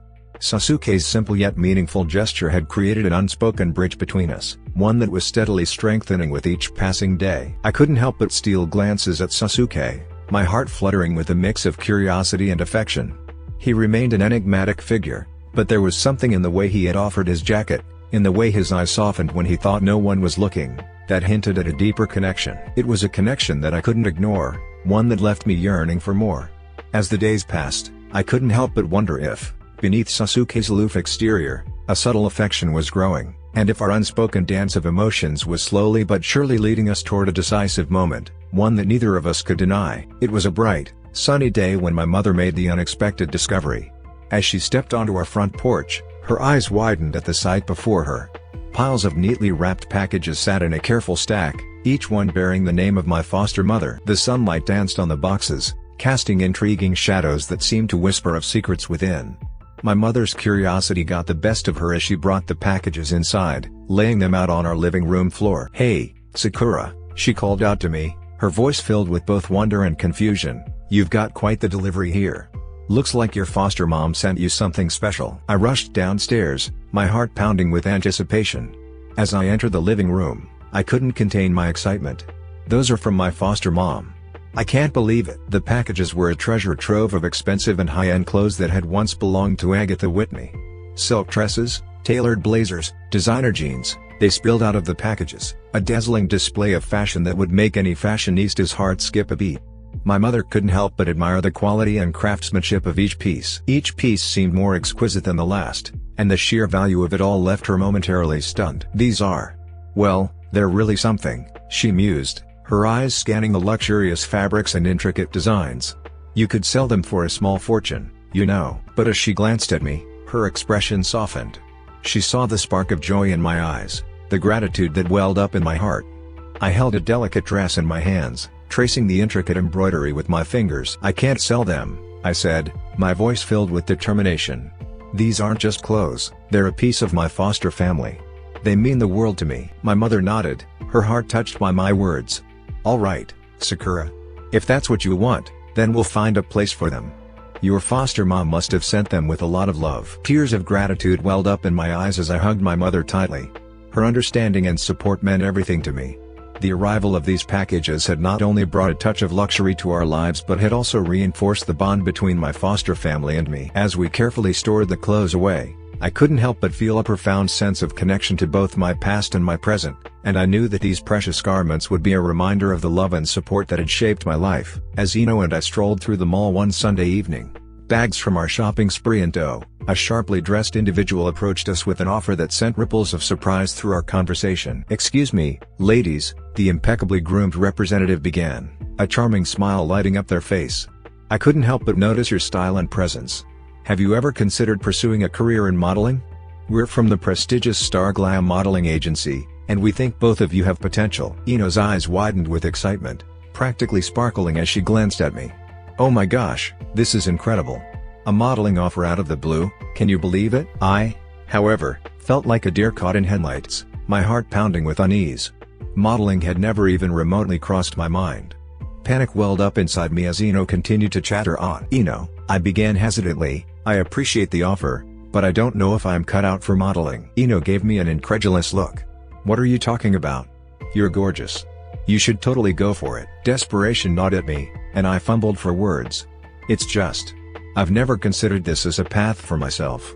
I mean, walking down runways and posing for cameras? That's not exactly my thing." The representative, sensing my hesitation, chimed in with a persuasive smile. "We're talking about a fantastic opportunity here. It's not just about looking good, it's about confidence, style, and self-expression." Ina leaned in, her eyes gleaming with enthusiasm. "Come on, please, just think about it for a moment.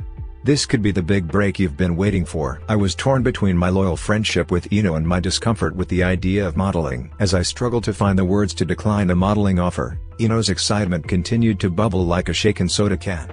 She couldn't contain her enthusiasm. "Ino," I began, still uneasy, "I really appreciate the offer, but this just isn't something I've ever dreamed of doing." Ino turned to me, her eyes sparkling with disbelief. "Not even a little bit? Come on, you've got the looks, and you love fashion.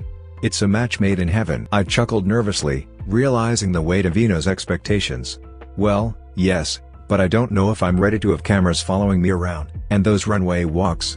I'd probably trip and fall." Ino leaned in, her enthusiasm undiminished. "Think about it, just for a moment. This could be the opportunity of a lifetime." I glanced at my shopping bags, filled to the brim with the latest fashion trends. It was true, I loved fashion, but modeling felt like an entirely different universe. "Ino, you know how my parents are. They'll think I've gone off the deep end." Ino placed a reassuring hand on my shoulder. "I'll handle your parents. Don't worry about that. You just need to say yes." Despite Ino's unwavering support, I knew that this path was not meant for me. And so, I finally mustered the courage to speak my mind. "Ino, I can't. Modeling isn't my thing, and I don't want to do something just because it's a chance for me. I appreciate the offer, and I know it means a lot to you, but I need to be true to myself." Ina looked disappointed, but there was a warm understanding in her eyes. "I get it, and I respect your decision. It's just that I've always dreamt of being a model, and my parents are so strict. I thought maybe this could be my way out." As we walked away from the persistent modeling agent, a sense of relief washed over me. Ino and I shared a knowing smile, understanding that this unexpected encounter had tested the boundaries of our friendship. The mall buzzed with activity around us, but in that moment, it was as if time had slowed, and we were the only two people in the world. Ino wrapped her arm around my shoulder, and I leaned in for a comforting hug. Our friendship had been forged in countless moments like these, moments of honesty, laughter, and unwavering support. "You know, even though we won't be strutting down runways, we're still going to conquer the world in our own way," Ino said with a wink. Flashback scene. The memory of that particular summer day with Sasuke had always been etched in my mind. It was a day filled with unexpected surprises and moments of innocence. Little Sasuke and I were playing in his backyard, our laughter filling the air as we engaged in a game of catch. Sasuke's favorite game, however, involved a water balloon fight. As we chased each other around the garden, trying to dodge the balloons, our playful antics took an unexpected turn. I had managed to sneak up behind Sasuke, planning to launch a surprise attack. Just as I was about to toss a water balloon at him, he suddenly slipped on a patch of wet grass. Time seemed to slow down as I watched him lose his balance. In an attempt to grab onto something for support, his hand latched onto the waistband of my swim trunks, pulling them down in the process. For a brief, comical moment, I stood there, frozen and exposed, while Sasuke stared wide-eyed at the mishap he had unintentionally caused. A deep shade of crimson painted my cheeks as I hastily pulled up my trunks, and we both burst into fits of embarrassed laughter. The shock on Itachi's face, who happened to be nearby, was something I couldn't forget.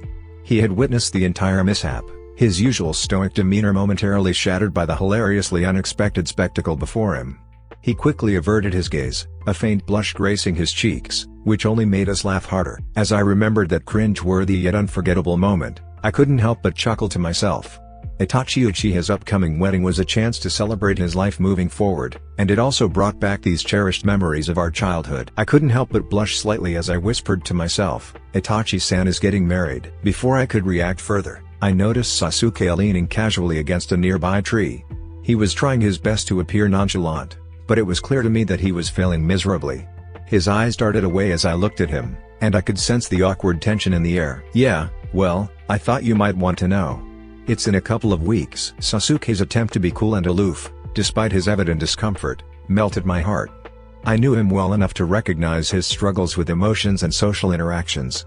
A warm smile graced my lips as I appreciated the effort he had made for me. I replied, "Thank you, Sasuke-kun. I appreciate you telling me." As I continued on my way home, I sensed a shift in the atmosphere around us. The boys who had teased me earlier fell into an uncomfortable silence, realizing that Sasuke's message delivery wasn't as amusing as they had initially thought. Despite the teasing, I couldn't help but feel a deep sense of gratitude for the connection I still shared with Sasuke and the cherished memories of our time as childhood neighbors. Sakura's grand entrance to Itachi's wedding had the entire room abuzz with whispers and speculations, an orchestra of gossip that would have made even the most seasoned society columnists proud. "Have you laid eyes on her?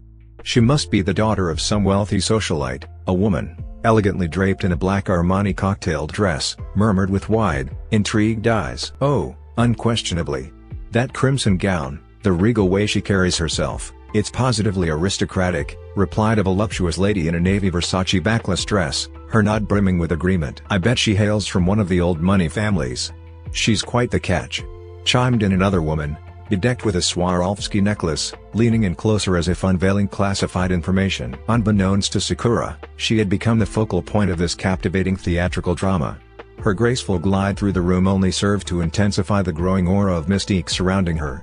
Sasuke, in particular, found himself ensnared by her enchanting spell, his gaze locked upon her as though trapped in a mesmerizing trance. But just when it appeared Sakura's entrance couldn't be any more dramatic, fate decided to take a whimsical turn. Her high heel, entangled with the edge of an ornate carpet, led to a stumble that could only be described as slapstick comedy at its finest. Her arms flailed, and an unexpected squeak of surprise escaped her lips. As Sakura regained her composure, she couldn't help but think, "Well, that's not how I had envisioned making an entrance." The room fell into a stunned silence, akin to an audience at a spellbinding magic show, anticipating the next act. And then, as if choreographed by a cosmic comedian, the guests erupted into laughter in unison. Sakura, never one to shy away from a moment of levity, decided to play along. "Well, what can I say? I like to keep things interesting," she silently quipped, a playful grin gracing her lips. Laughter erupted, thunderous and joyous, echoing through the room. Even Sasuke, entranced by her grace, couldn't help but join in, his chuckle blending with the others. Sakura's entrance had shifted from majestic to downright hilarious, captivating everyone with her charming and unpretentious demeanor. In the heart of the lavish wedding party, Sakura's heart raced beneath the resplendent crimson gown that seemed to demand attention from every direction. Her intention had been to exude an aura of grace and elegance, yet her notorious clumsiness clung to her like an unruly shadow, as evidenced by the mouthful of chocolate she couldn't resist savoring from the extravagant dessert table.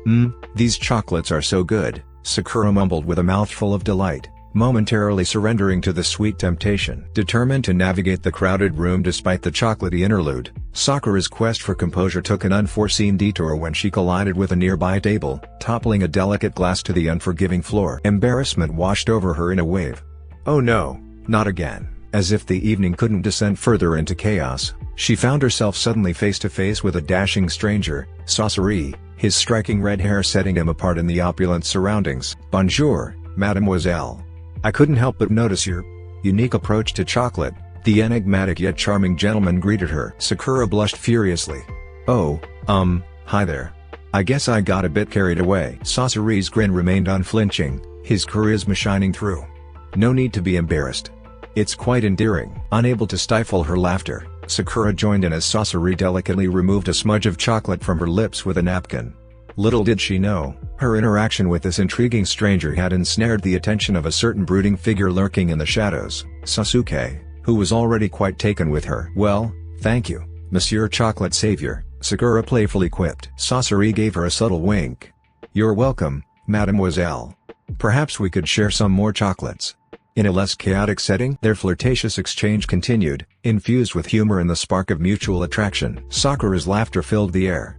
You know, I don't usually make such a mess at weddings. This is a first. Well, it's certainly an unforgettable first impression. Tell me, Mademoiselle, do you often crash weddings in your stunning red gown? Sakura grinned, her eyes sparkling. Only when there's an irresistible chocolate fountain involved. Sasori arched an eyebrow. Ah, so it was the chocolate that lured you here, not the wedding itself? Absolutely. I'm on a mission to conquer all the chocolate fountains in the world, Sakura declared with mock seriousness. Sasori laughed heartily. Well, Mademoiselle, I think you've succeeded in conquering this one. Their conversation flowed effortlessly, Sasori's smooth French accent adding an extra layer of charm to their delightful exchange. Meanwhile, Sasuke, concealed in the shadows, could hardly contain his growing frustration. Sasori, his gaze locked on Sakura's enchanting eyes, leaned in closer. You know, I must say, you're the most captivating chocolate enthusiast I've ever met. May I know your name, beautiful? Sakura chuckled, her heart dancing to a lively rhythm. Flattery will get you everywhere. Just call me, Sakura. And you? Sean. Just kidding. Sasori's eyes sparkled like lightnings. As the enchanting spectacle of Sakura's entrance continued to unfold, there was one more observer in the room who couldn't resist getting involved. Itachi, Sasuke's older brother, the ever-watchful puppet master of sibling mischief. Itachi slyly grinned. Little brother, I see you've been captivated by the charming conversation over there. Sasuke, caught off guard by Itachi's mischievous tone, frowned and nodded. His gaze was still locked on Sakura and Sasori, his jealousy manifesting as a slow and painful palm clutching. Itachi teased him playfully. You know, Sasuke, instead of brooding from a distance, why don't you go over there and let Sasori know that you don't appreciate other guys getting too close to your friend? Sasuke hesitated, his pride warring with his jealousy. But under the mischievous gaze of his older brother, he reluctantly agreed to approach Sakura and Sasori. Fine, I'll go, he said reluctantly. Sasuke awkwardly cleared his throat as he approached the two guests. Excuse me. Sakura and Sasori turned their attention to the newcomer, and Itachi couldn't help but conceal a smirk. This should be good, Itachi mumbled to himself. Sasuke, now standing before Sakura and Sasori, was at a loss for words. He hadn't quite planned how to express his jealousy without sounding possessive. Itachi whispered to Sasuke, encouraging him. Come on, little brother, say something. Sasori slowly pivoted, fixing his eyes on Sasuke, a sly grin curling upon his lips as if he'd been waiting eons for this very moment. Sasori purred with a smirk, his tone dripping with intrigue, the ever so serious and brooding one. What a delightful pleasure to finally make your acquaintance. Sasuke, channeling his inner actor, countered with a faint smile that could rival the trickiest of masks. Likewise, he responded, masking his true emotions beneath layers of charm. Sakura, her keen sense of the brewing tension palpable, decided to interject with a playfully jovial tone, attempting to dissipate the atmosphere thick with unspoken rivalry. Sasuke-kun, Sakura teased, her voice playful, no need to be so serious. We were just having a bit of fun banter. Refusing to let his cool facade waver in front of Sakura, Sasuke ventured into riskier territory, aiming to shift the dynamic and catch her by surprise. You know, Sakura, Sasuke started with a mischievous glint in his eye, there have been whispers about your incredible talent for tripping over carpets. Is that your closely guarded secret skill? His playful grin hinted at his underlying intentions. For a fleeting moment, Sakura's smile wavered, clearly caught off guard by Sasuke's audacious twist.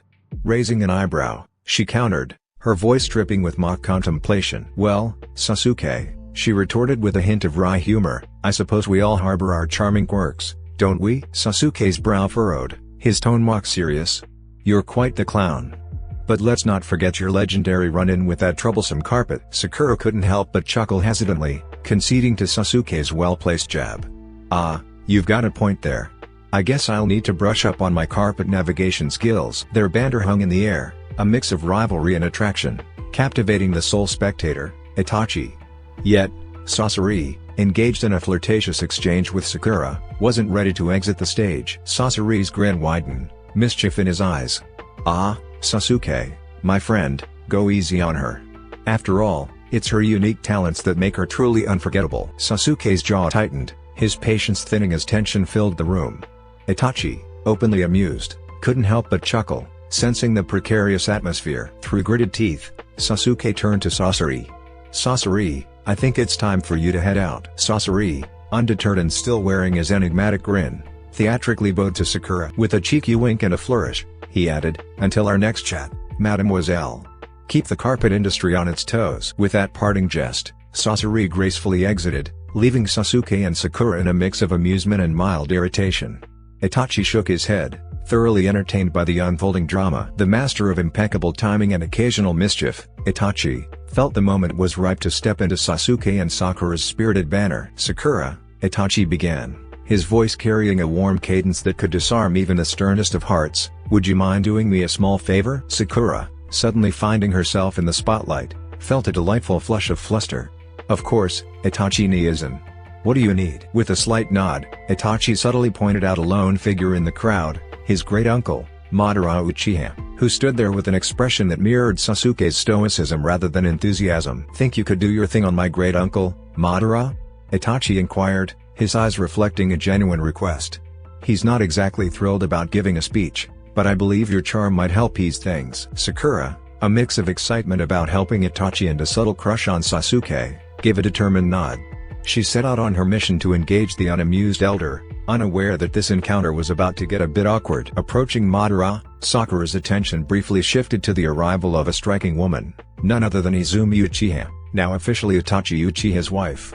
Sakura found herself captivated by Izumi's unique beauty, particularly the intriguing beauty marks under her eyes. Unable to contain her admiration, Sakura blurted out, "You have such a unique look.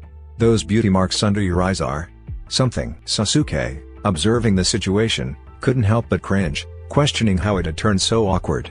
Itachi subtly facepalmed, realizing Sakura's compliment might be unintentional teasing. However, Izumi, with an easygoing nature, decided to play along. With her captivating smile still intact, Izumi responded in kind. Is that so? Thank you. I've always thought they gave me a certain Janie Sakura." Sakura's eyes widened in surprise at Izumi's response, finding herself unexpectedly relieved that the gracious lady had taken her comment with good humor. What followed was an unlikely, but surprisingly pleasant, conversation between the two women, despite Sakura's initial, unintentionally awkward compliment. Meanwhile, Sasuke couldn't help but shake his head in disbelief, wondering how he had become an unwitting spectator in such a comically awkward situation. Itachi, on the other hand, couldn't conceal his amusement, thoroughly appreciating the unintentional hilarity of the unfolding moment. Sakura, her nerves humming like a plucked string, gracefully excused herself from the engaging conversation with Izumi and ventured toward the imposing figure of Madara Uchiha, who had just received a glass of wine from the bartender. With a polite yet hesitant demeanor, Sakura greeted the elder Uchiha. Hello, sir. I'm Sakura. I wanted to talk to you about something." Madara, as enigmatic as ever, regarded her with the same stoic expression that seemed to be his default mode for all occasions. "Proceed," he replied, his voice a monotone river cutting through the awkward silence. Sakura, feeling the immense weight of the task before her, cleared her throat, summoning every ounce of courage. "Well, sir, you see, Itachi has asked if you could honor us with a speech at the wedding. It would mean a great deal to him, and I thought, perhaps, if you could, share some of your wisdom." However, just as Sakura was gaining momentum, she inadvertently veered into perilous territory. With a nervous chuckle, Sakura stumbled over her words. "I mean, not that you don't already exude wisdom with that whole stoic thing you've got going on." Madara's expression twitched ever so slightly, a hint of irritation palpable beneath the surface.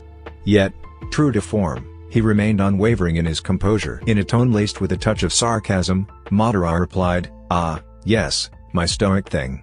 Quite the remarkable talent, I assure you." Sakura winced, fully aware of her blunder but determined to press on. "So, will you honor us with the speech?"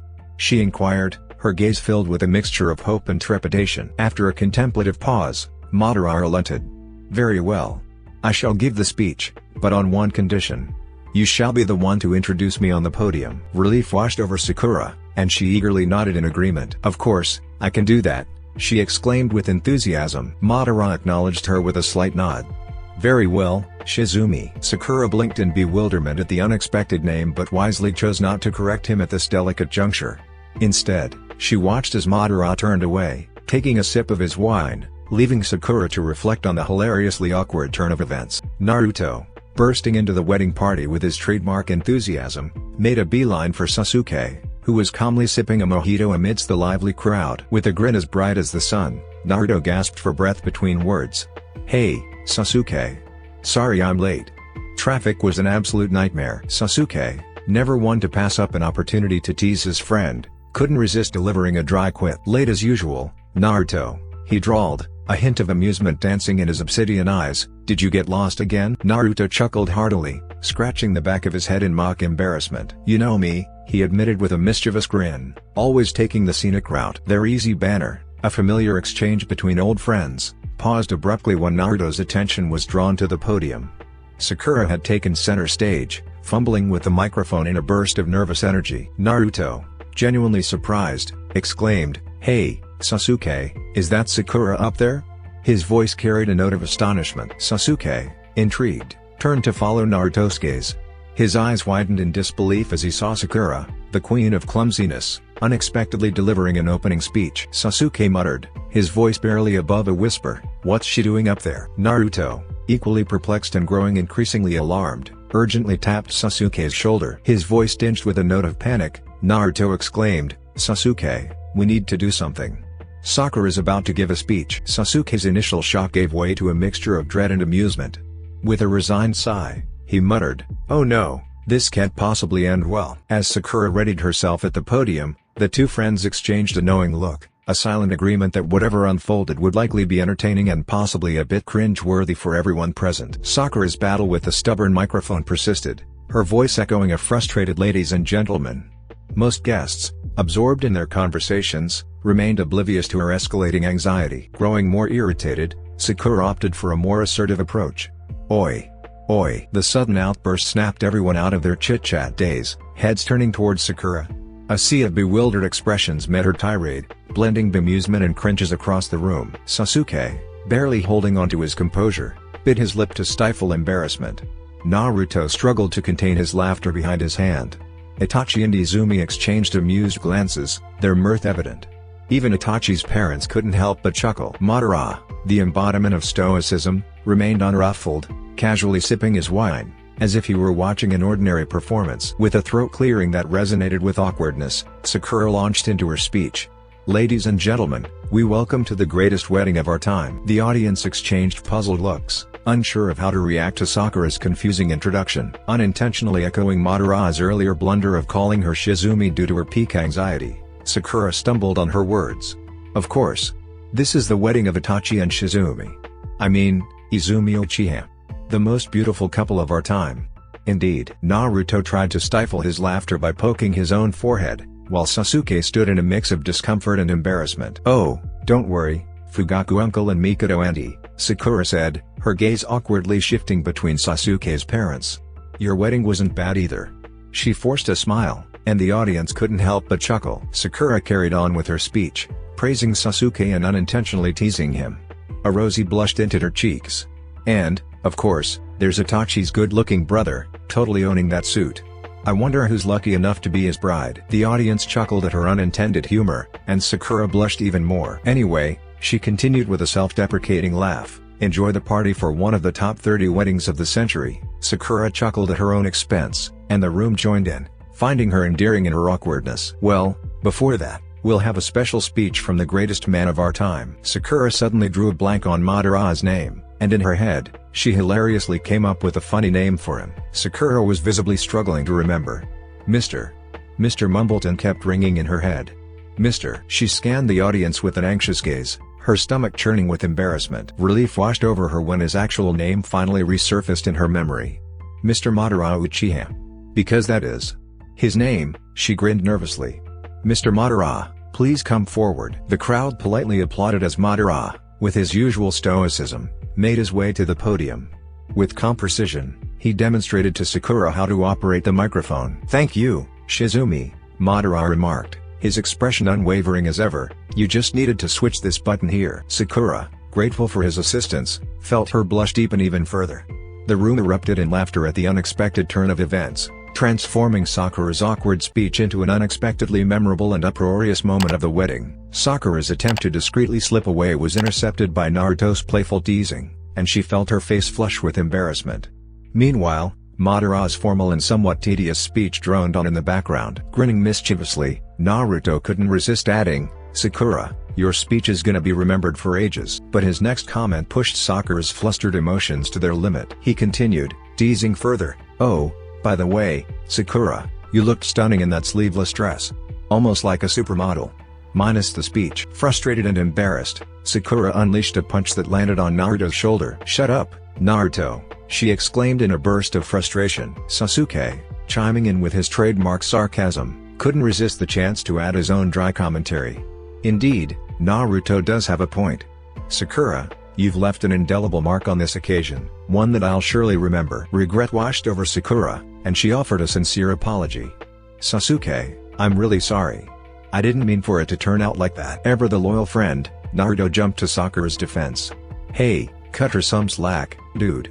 It was a tough crowd out there." Just as Sakura was about to thank Naruto for his support, Mikito, Sasuke's mother, gracefully approached, her husband Fugaku following closely. With a polite smile, Mikito complimented Sakura. "Sakura, you look absolutely lovely tonight. Your dress is stunning.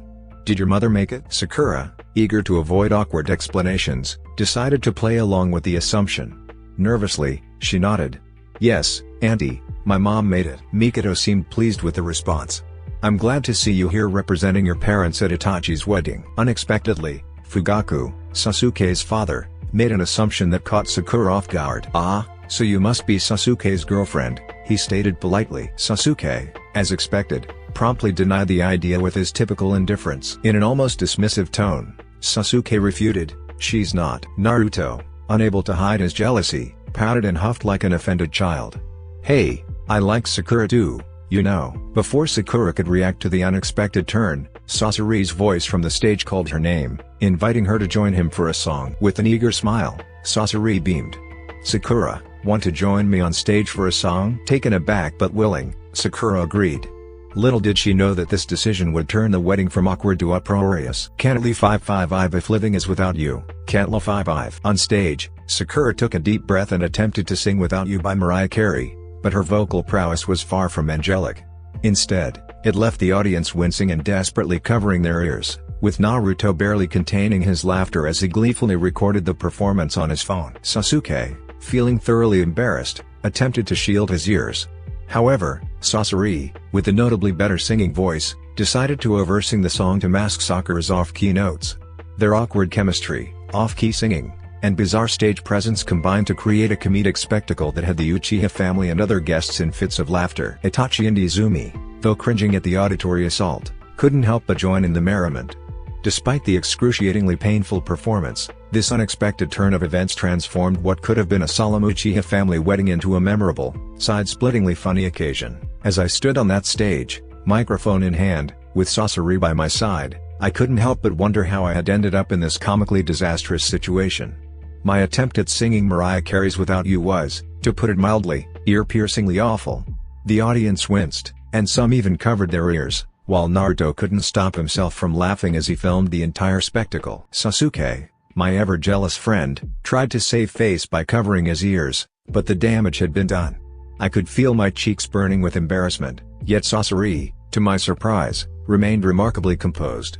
In fact, he seemed to be having a great time, and his harmonious voice clashed hilariously with my off-key caterwauling. Amid the chaos, Itachi and his wife, Izumi, joined in the laughter, seemingly unbothered by the auditory catastrophe unfolding before them. As I croaked out the final notes of the song, the audience erupted in a mixture of applause and amusement. It was clear that my singing would be the talk of the evening, but to my surprise, the awkwardness of the moment had transformed a potentially dull Uchiha family wedding into an unforgettable and fun-filled event. As Sasuke and I stepped off the stage, I couldn't help but chuckle at the absurdity of it all. Who would have thought that my attempts to impress Sasuke's family would lead to such a hilarious turn of events? Amidst the ongoing wedding festivities, I found myself in an unexpectedly peculiar situation. Sasuke, the instigator of our disastrous duet, appeared to have developed an interest in me.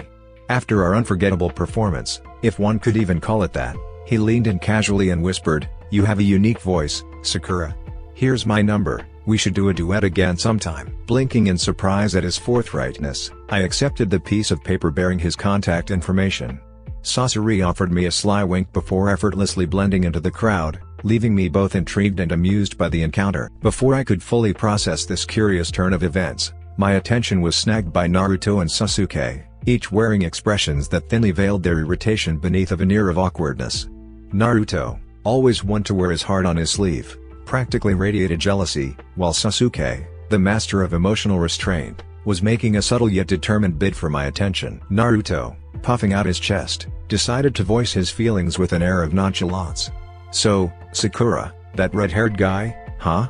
He's interesting." Sasuke, not one to be outdone, raised an eyebrow in a typically sardonic fashion.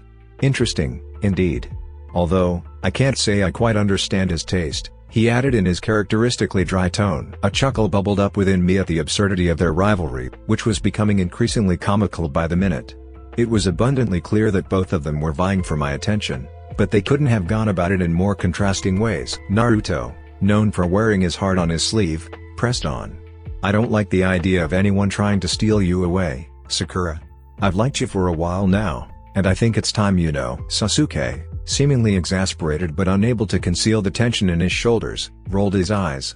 "Oh, don't be so dramatic. Sakura's not going anywhere." Towards the end of the wedding, it became apparent that Sasori's interest in me had sparked an unexpected competition between Naruto and Sasuke.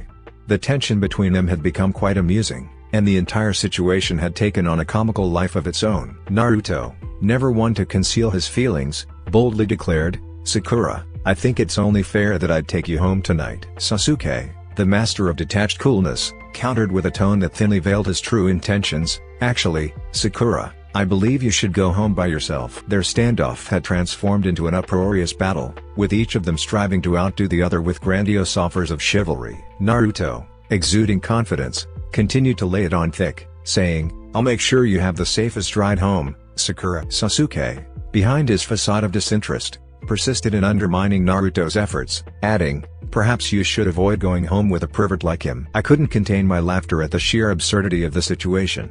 What had commenced as a simple wedding had now evolved into a full-fledged rivalry between these two, and they were holding nothing back. Naruto, undeterred, remained enthusiastic about having me accompany him by bus, pledging to make the journey enjoyable. "Don't worry, Sakura. The next bus is still available, and I will make sure you get home safely. Please, trust me instead of that buffoon." Itachi and Izumi, who had been observing this spectacle with amused smiles, couldn't resist joining in on the teasing. Itachi chimed in playfully, "Sakura, it appears you have quite the fan club." Izumi, equally amused, added, "Indeed. The question is, who will you choose? The clown or the arrogant one?" Their comments only added to the hilarity of the situation. Nevertheless, I believed it was time to bring their playful rivalry to an end. With a warm smile, I suggested, "Thank you both, but I have a better idea.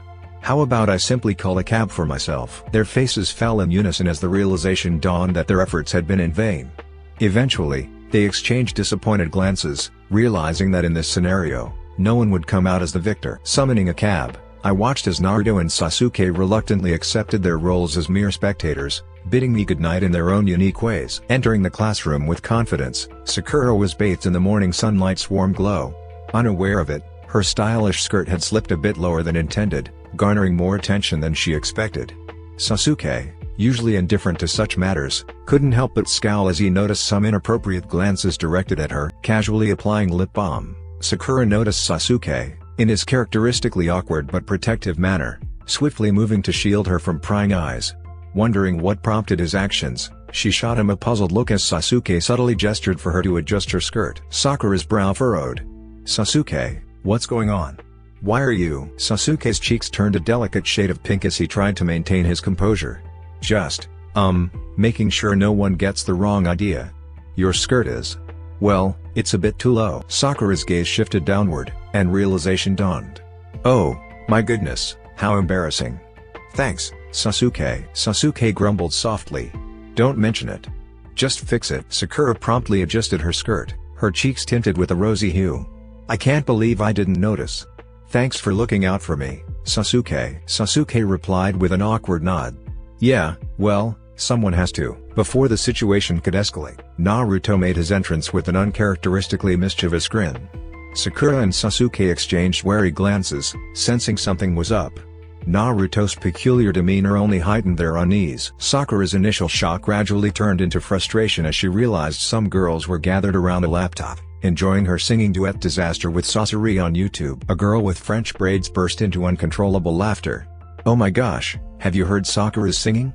It's like a cat being strangled." Another girl chimed in with a mocking tone. "I can't believe she thought she could actually sing. I bet even the deaf are cringing." A chubby girl joined in the teasing. "I heard they played this video at the animal shelter, and all the dogs started howling in pain." Sakura's face burned with embarrassment as the girls continued their merciless banter. Her resolve to unmask the culprits and make them rue the day they laughed at her grew stronger by the second. With fierce determination, Sakura seethed to herself, "They think this is funny? I'll show them who's laughing." Sasuke, his voice hushed as he spoke to Sakura, urged her to remain composed. "Calm down, Sakura. We'll figure this out." Sakura whispered back, her tone resolute, "No, Sasuke. This is personal now. They're going to regret making fun of me like this." Sasuke, with a resigned nod, acknowledged her determination. "Just promise me you won't do anything too reckless." Sakura's lips curved into a sly smile. "Oh, Sasuke, you know me. I'll make sure it's unforgettable." With a shared look of determination, Sakura and Sasuke stood united in their mission to uncover the culprit behind the embarrassing video. The girls' laughter in the background fueled Sakura's determination, and Sasuke understood there was no turning back. As Sakura planned her retaliation, Sasuke admired her fiery spirit. Behind his stoic exterior, he was ready to stand by Sakura and support her in whatever daring scheme she devised to turn the tables on those who had mocked her. Meanwhile, Naruto pretended indifference, concealing his guilt even as it bothered him. Later, on the high school rooftop, Sasuke confronted Naruto about the video, fully aware of Naruto's role as the culprit. With arms crossed firmly, Sasuke addressed Naruto with determination. "Naruto, we need to talk about that video." Naruto tried to maintain composure as he feigned ignorance. "What video?" Sasuke's skepticism was evident as he continued. "The one you posted of Sakura's singing. Don't play dumb." Naruto chuckled nervously, struggling to keep up the facade. "Oh, that? It was just a joke. Lighten up." Sasuke's resolve remained unshaken as he stated firmly, "No, it wasn't just a joke. You crossed a line. Delete it." Naruto hesitated, the weight of guilt pressing upon him. Fine.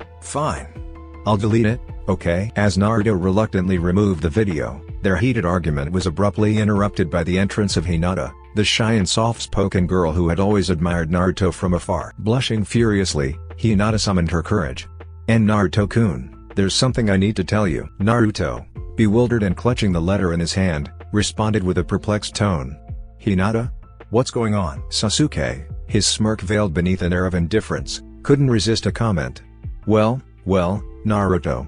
Looks like someone else has their eye on you." Caught between his long-standing crush on Sakura and Hinata's unexpected confession, Naruto found himself utterly bewildered as Hinata shyly left him with her heartfelt letter in hand. Seizing the moment, Sasuke, his air of indifference concealing a cunning mind, turned to Naruto and addressed him directly. "If you care about Sakura, you wouldn't want to embarrass her further, right? Delete the video." Naruto, wrestling with a whirlwind of emotions, finally relented, but not without a condition, that Sasuke would no longer stand as a barrier between him and Sakura. With his smirk barely concealed, Sasuke responded, "Deal. But remember, sometimes the heart leads us in unexpected directions."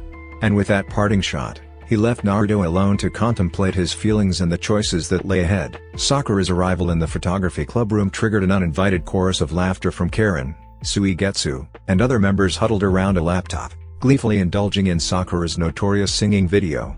Karen, always armed with her snarky comments, couldn't resist taking a jab at her. With a sly grin, Karen announced to the room, well, look who's gracing us with her presence. It's our very own Walmart Mariah Carey with a touch of throat cancer." Suigetsu, never one to pass up an opportunity for humor, chimed in with his own wisecrack. He chuckled and added, "And here I thought I'd heard it all. But Sakura's voice? It's like a cow going through labor. Move over, folks." Sakura seethed with a simmering rage as she settled into her seat, her cheeks aflame with the tormenting blush of humiliation. To her surprise, Ugo, usually the silent observer in the club, approached her with a genuine attempt to offer solace. Ugo, his voice soothing, tried to console her. "Don't let them get to you, Sakura. They're just trying to provoke a reaction." As the club members continued their banter, a hush fell over the room as Sasuke made an unanticipated entrance. "Karen, ever the opportunist vying for Sasuke's attention, hastily shut her laptop, and the laughter reluctantly subsided. Drawing closer to Sasuke, Karen whispered to him with feigned sweetness, "Oh, Sasuke, you're here. We were just discussing some unique vocal talents." Sasuke, unmoved by the flattery, took a seat and focused on the club meeting at hand. However, amid the discussion of upcoming photography projects, he couldn't help but discreetly steal glances at Sakura. Her unyielding determination, even in the face of merciless ridicule, had intrigued him since their shared childhood. Sasuke's thoughts wandered as he observed her from afar, absorbed in her own thoughts. Sakura's unwavering spirit and her readiness to defend herself had always struck a chord with him. Little did he realize that this unexpected encounter within the photography club would set in motion a sequence of events that would draw them closer together than they could have ever imagined. The club members were engrossed in their lively discussion, brainstorming ideas for their upcoming photography expedition.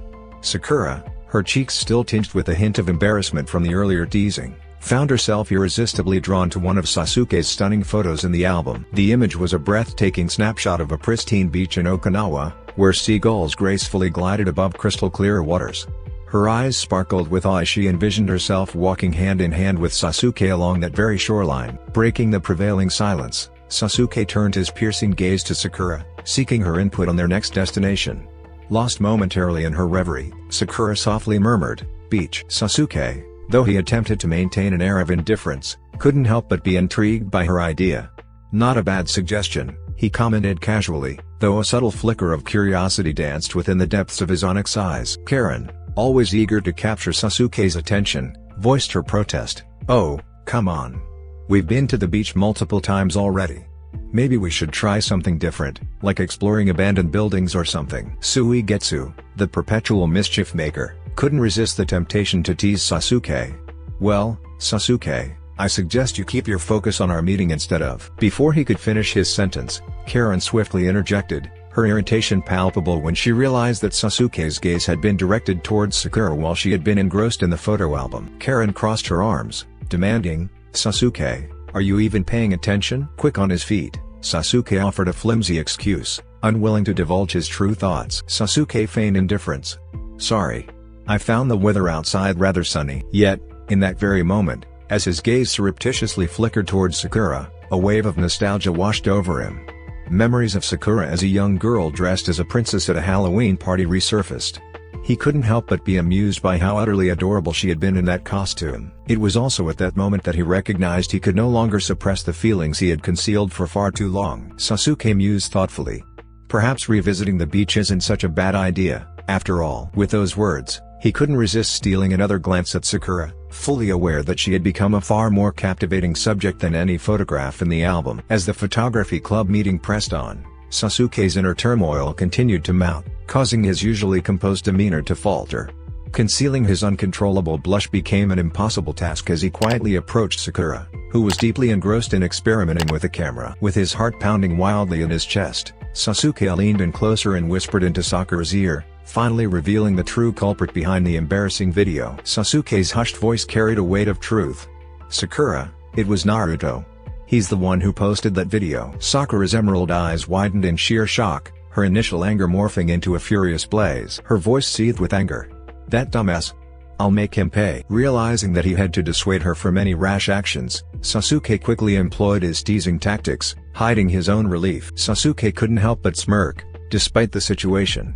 "Well, Sakura, maybe before you go on a vendetta, work on your photography skills. They're just as disastrous as your singing, after all." Sakura's anger shifted into irritation as she clenched her fists, determined to prove Sasuke wrong. She saw this as an opportunity to learn from the photography enthusiast himself. Her tone was still irked. "Fine, Mr. Photography Expert, care to teach me? How do you maintain a lens focus and create that nostalgic effect?" Sasuke, trying to maintain his composure but secretly relishing the moment, moved closer to her, gently guiding her through the camera's intricate functions. With patience, he explained, "Here, Sakura, you adjust the focus like this. And for the nostalgic effect, you can change the aperture settings like so." As he guided her through the complexities of the advanced camera, Sasuke couldn't resist giving Sakura a subtle wink and an approving smirk. He genuinely admired her determination, despite his earlier teasing. He complimented her sincerely. "You're surprisingly quick at picking this up. Maybe there's hope for you yet." Meanwhile, Karen, growing frustrated by the camaraderie blossoming between Sasuke and Sakura, was devising new schemes to create distance between them. Her determination to capture Sasuke's attention rivaled Sakura's ambition to prove herself, setting the stage for further tangled relationships within the club. Undeterred by past failures, Karen cooked up a new plan to grab Sasuke's attention. She decided to showcase her photography skills, hoping to impress him with her expertise. Karen confidently moved around the clubroom with her camera, offering advice to anyone who would listen, making sure Sasuke had a front row seat to her photographic prowess. She flashed her camera with a sly smile. "Oh, Sasuke, see this technique? It's called the golden hour shot. It's all about capturing the perfect lighting." Sasuke, doing his best to appear disinterested but finding himself stealing glances at Sakura, was captivated by her earnest efforts to improve her photography skills. Meanwhile, Sakura was determined to prove herself, even if it meant enduring Karen's constant photography lectures. Sakura winked at Sasuke, a twinkle in her eye that made his cheeks flush. "I'm going to nail this golden hour shot, just you wait." In the midst of this rivalry, Suigetsu, ever the troublemaker, saw an opportunity for some mischief. He hatched a plan to create a comical distraction during one of Karen's photography demonstrations. He grinned mischievously. "Watch this, Karen. It's going to be epic." As Karen meticulously set up her shot, Suigetsu discreetly unleashed a rubber chicken he had hidden in his backpack. The chicken soared through the air, landing right in front of Karen's camera just as she was about to take the shot. Karen shrieked in surprise, and her meticulously planned golden hour shot turned into a snapshot of a rubber chicken. Sasuke couldn't hold back a chuckle at the sheer absurdity of the situation. Sakura, equally amused, burst into laughter, while Suigetsu reveled in the chaos he had created. Sakura commented between her giggles. "That was unexpected." Sasuke, still smirking, added, "It seems like our photography lessons just took an interesting turn." Karen, however, was far from amused. Her carefully orchestrated moment had been transformed into a comedy, and she seethed with frustration. She demanded, her voice tense, "Who did this?" Suigetsu, grinning from ear to ear, couldn't resist taking credit. "That would be me, Karen. You can thank me later." The photography club meetings turned lively as members sought Sasuke's attention in a competitive atmosphere. In the midst of chaos, Sasuke appreciated Sakura's determination, her ability to laugh, and constant support. Despite the commotion, genuine camaraderie formed. In the following weeks, the meetings became a mix of wit and emotions, with Sasuke and Sakura in the spotlight. Their interactions amused the club, while Karen felt disheartened by the changing dynamics. During a meeting, Sasuke and Sakura casually exchanged feedback on each other's photos, their camaraderie evident. Other members observed, impressed by their easy rapport. Karen, not one to back down, decided on a direct approach, inviting Sasuke for a private photo session. Her intentions were clear.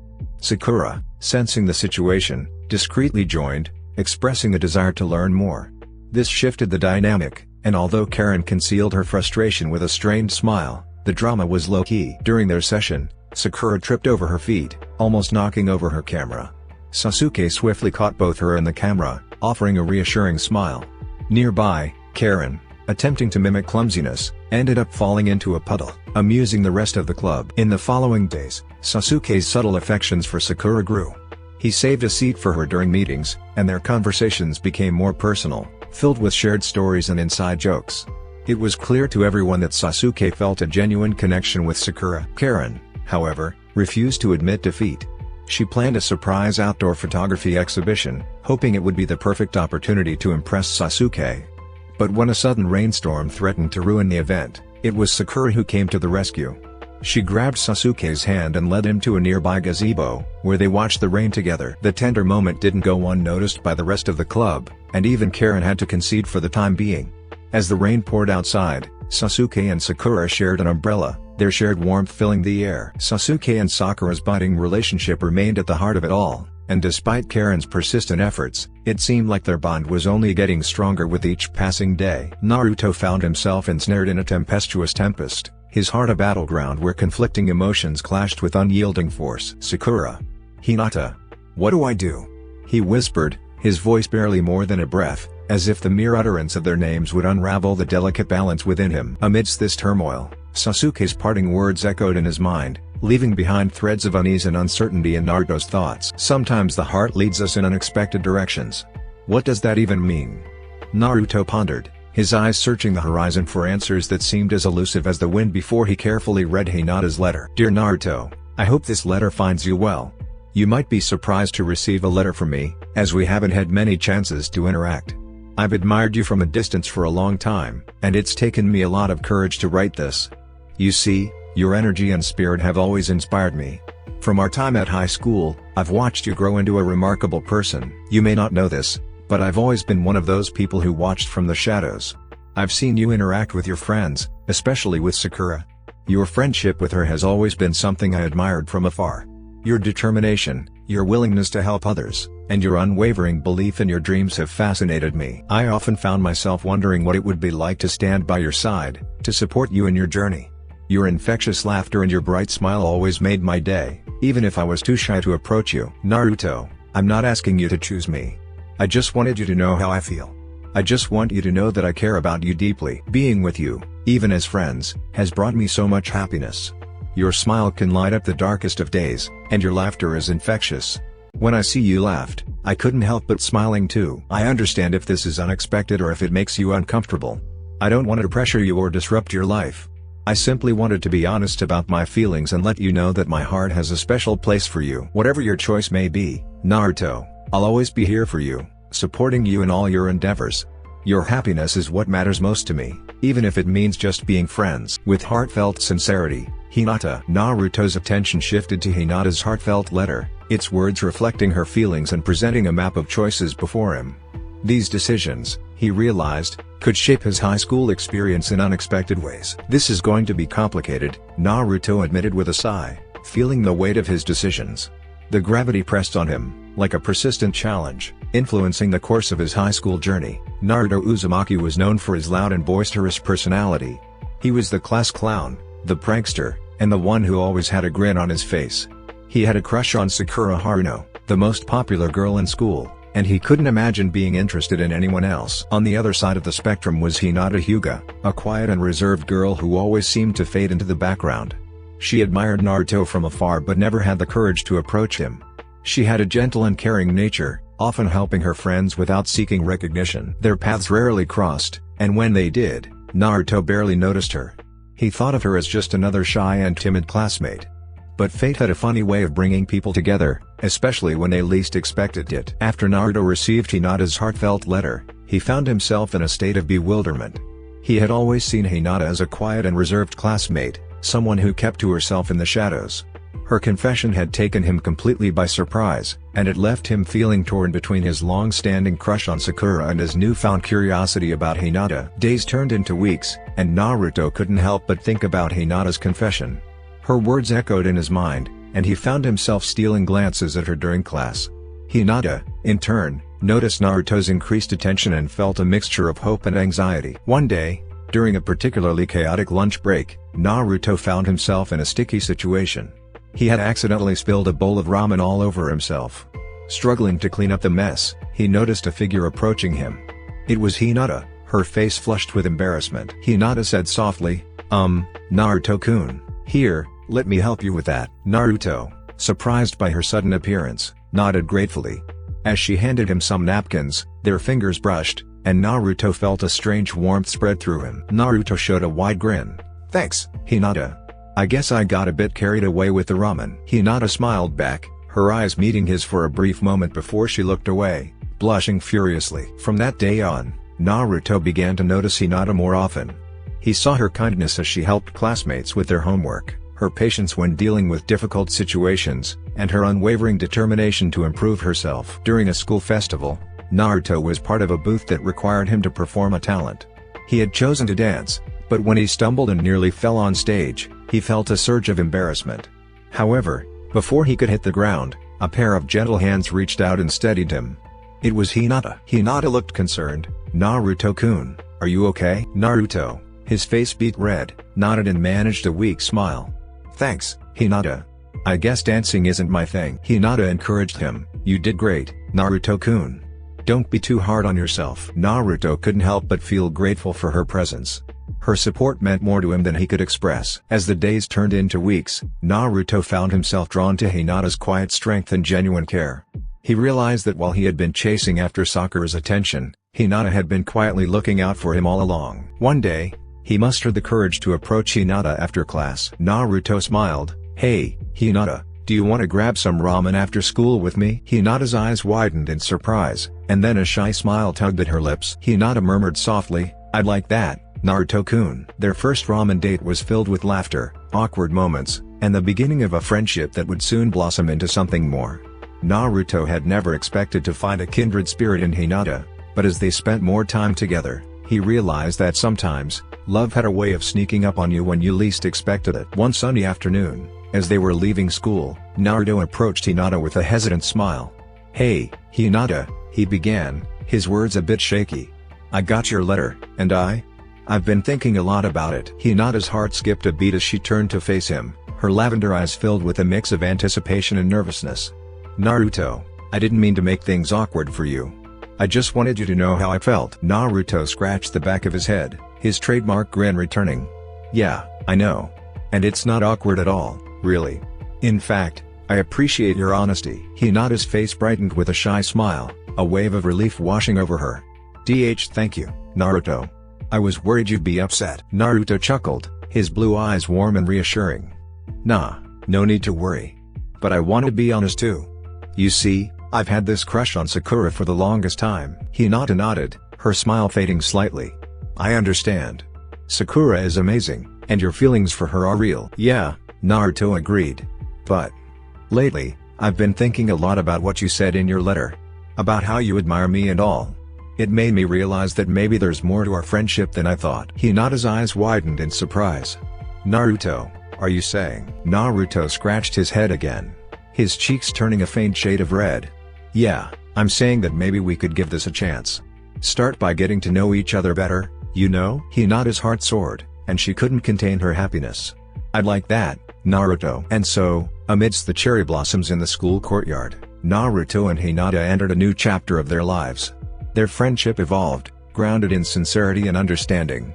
While Sakura remained a cherished friend, Naruto found his heart opening to someone else, Hinata, the shy girl who had admired him from afar. In the quiet hours before dawn, I embarked on my 4 a.m. routine, aiming to win Sasuke Uchiha's heart. My morning calls sounded more like groans than battle cries, echoing through the stillness with a determination that rivaled the mightiest warriors. "Ah," I declared, my resolve firm, my voice surprisingly operatic for the hour. With precision, I tackled my most tenacious foe, leg hair.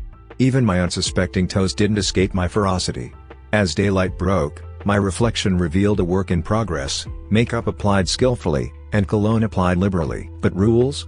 Rules were merely suggestions, and I was on a mission to defy them. My mother couldn't resist teasing as she watched me prepare for school, her words dripping with playful humor. "Dear, is it school or a red light district?" she quipped. Undaunted, I retorted, impressing Sasuke is a full-time job. With unshakable confidence, I strode into the hallowed halls of our school, my very presence turning boys into a bewildered frenzy, their thoughts venturing into the realm of the absurd. The boys, unable to contain themselves, indulged in catcalling and teasing, like sailors who'd just spotted a siren. I, however, remained resolute and unfazed, commanding their silence with a flourish of my hand. "Hush, shut up. I'm extremely busy and very important." And then, in the distance, I spied Sasuke, my heart performing a drum solo of anticipation. I decided to deploy the legendary hair flip technique, convinced it would leave Sasuke spellbound. However, my ardor for seduction blinded me to a rather blatant warning sign: caution.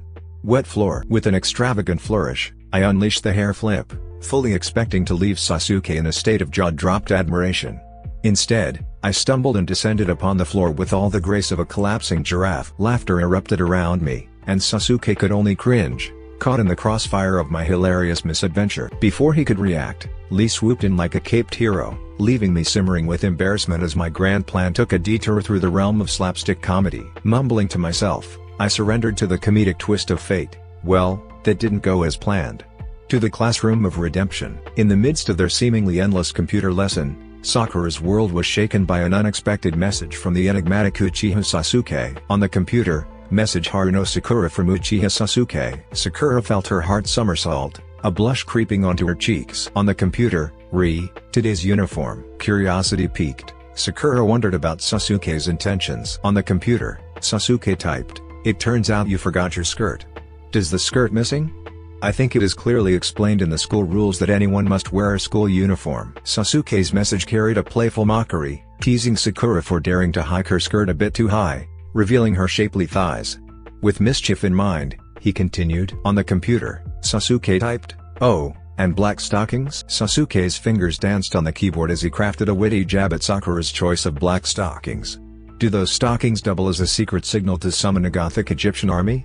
he mused, infusing a whimsical touch into his teasing. As their teacher droned on about Adobe Photoshop techniques, Sakura was caught off guard. She stole a furtive glance at Sasuke, who was masterfully feigning disinterest. Sakura, as she types, message to Uchiha Sasuke. "I'm utterly flabbergasted by your message. My skirt was far from missing. This school's fixation on skirt size is utterly baffling. Perhaps they should focus on skirt health rather than length." With a mix of anxiety and determination, Sakura hit send, her eyes shyly flicking towards Sasuke as he covertly perused her response. His reaction was a nonchalant smirk, an arched eyebrow as he poised to reply on the monitor. "Sasuke, I think you should consider another school. Perhaps one that allows female students not to wear skirts." "Sakura, a boys' school, maybe? Perfect. I could sport my mom jeans without a care." Sasuke couldn't hold back a silent chuckle, swiftly resuming his composed demeanor. "Sakura, how dare you insult me?" "Sasuke, my apologies if I've ruffled your feathers. I'm just being a concerned friend. Maybe wear skirts more frequently so they don't decide to embark on unannounced adventures. Rumor has it the police are on a wild chase, pursuing these elusive skirts." Sakura burst into laughter, a tad too loudly, catching the attention of fellow students and even their vigilant teacher, Iruka-sensei. Iruka-sensei, the computer teacher, suddenly cleared his throat. "What's happening over there?" Swiftly, Sakura closed the chat room, donning a facade of normalcy. I guess. Nothing." "Are you certain? Or do you have any lingering questions about managing layers?" Iruka-sensei teased. Sakura shot a sidelong glance at Sasuke, who pretended indifference. Sasuke, in return, cast a nervous grin towards the teacher. "You're right. I mean, yes, could you please explain it once more?" Iruka-sensei sighed. "All right, but only if you promise to keep your attention on my lesson." As Sakura and Sasuke navigated the digital maze of their computer lesson, their playful banter continued to simmer beneath the surface. The minutes ticked by, with the monotonous drone of the teacher's voice serving as the backdrop to their clandestine chat. On the computer, Sasuke typed, "You know, Sakura, you really should consider a career in fashion policing. Those missing skirts could use a vigilant detective like you." Sakura, with a mischievous grin, "Well, Sasuke, someone has to uphold the honor of our school's skirts. It's a tough job, but someone's got to do it." Their witty exchange drew suppressed giggles from Sakura and knowing smirks from Sasuke. But just as their fingers poised over the keyboard for another round of banter, Iruka-sensei's voice rang out, jolting them back to the lesson. "All right, class, it's time to put your newfound Photoshop knowledge to the test. You'll each have to edit a picture, removing unwanted elements and enhancing the overall composition," Iruka-sensei said abruptly. The mention of a practical assignment sent ripples of panic through the students, including Sakura and Sasuke.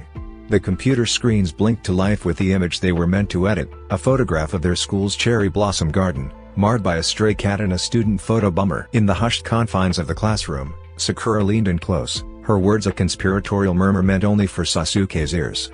"We better focus now. No more skirt capers for the moment." Sasuke met her gaze, a faint, reluctant smile playing on his lips. He nodded in agreement, subtly acknowledging their unspoken truce. Setting aside their playful banter, Sakura and Sasuke focused on the task at hand. Their determination was evident as they engaged in their work, clicking, cutting, and pasting with newfound purpose. What started as an ordinary computer lesson turned into a silent, unassuming battle of wits. Each mouse stroke and Photoshop tool became a quiet challenge beneath the guise of a seemingly mundane task. As the minutes passed, their editing skills sharpened. The stray cat vanished from the frame, the photo bummer was meticulously erased, and the cherry blossom garden was restored to its pristine beauty. Sakura and Sasuke worked seamlessly together, their synergy evident even without their usual witty banter. Finally, Iruka-sensei's voice marked the end of the lesson. Sakura and Sasuke saved their edited masterpiece and began gathering their belongings, sharing a knowing look that spoke volumes. In a soft, secretive whisper, Sakura inquired, "Same time tomorrow for more skirt investigations?" Sasuke's smirk returned, a glint of mischief in his onyx eyes. "Count on it, Sakura." As the computer class concluded, Sakura and Sasuke observed Naruto and Hinata sharing a heartfelt, yet humorous, moment from a distance. Naruto animatedly reenacted a movie scene, and Hinata's laughter seemed to brighten the entire courtyard. A rare smile appeared on Sasuke's face, and he glanced at Sakura. Sakura, with a mix of amusement and curiosity, watched the scene unfold. Turning to Sasuke, she sported a playful grin. "You know, Sasuke, love can come in unexpected ways. Maybe you'll find someone too if you're persistent and don't give up." Sasuke's expression shifted from a smile to a puzzled frown as he considered Sakura's words. Love had never been a topic he openly discussed, especially not with Sakura. He looked away, his dark eyes fixed on the cherry blossom tree in the school garden. Sakura couldn't help but reminisce about her own childhood confession to Sasuke. It had been a moment of vulnerability, and Sasuke had shown such confusing signals, swinging between yes and no. She sighed softly, lost in her thoughts. She then turned to Sasuke, her voice gentle but inquisitive. "Sasuke, what do you think about love, really?" Sasuke, still avoiding eye contact, tried to dismiss the question with his usual indifference and sarcasm. "Love? It's overrated, a distraction." Sakura, however, wasn't buying it this time. She raised an eyebrow, her tone teasing yet sincere. "Sasuke, you haven't changed at all. Still the same cold-hearted, arrogant guy you used to be." Sasuke's lips curved into a half-smirk, half-smile, a rare display of emotion. Without warning, he reached out and gently took Sakura's hand, his touch surprisingly warm.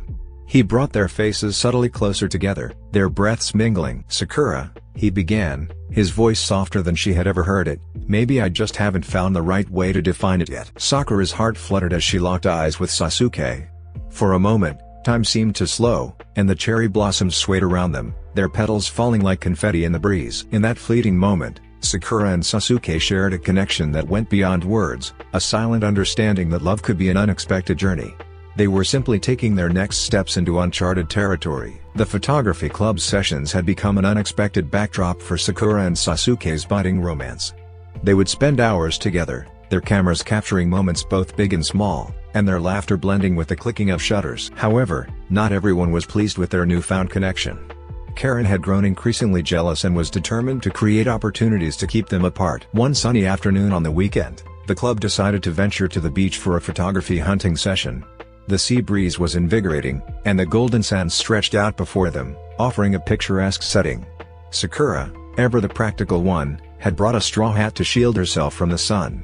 Little did she know that this hat would play a pivotal role in the day's events. As Sakura adjusted her hat, a sudden gust of wind caught it and sent it tumbling through the air.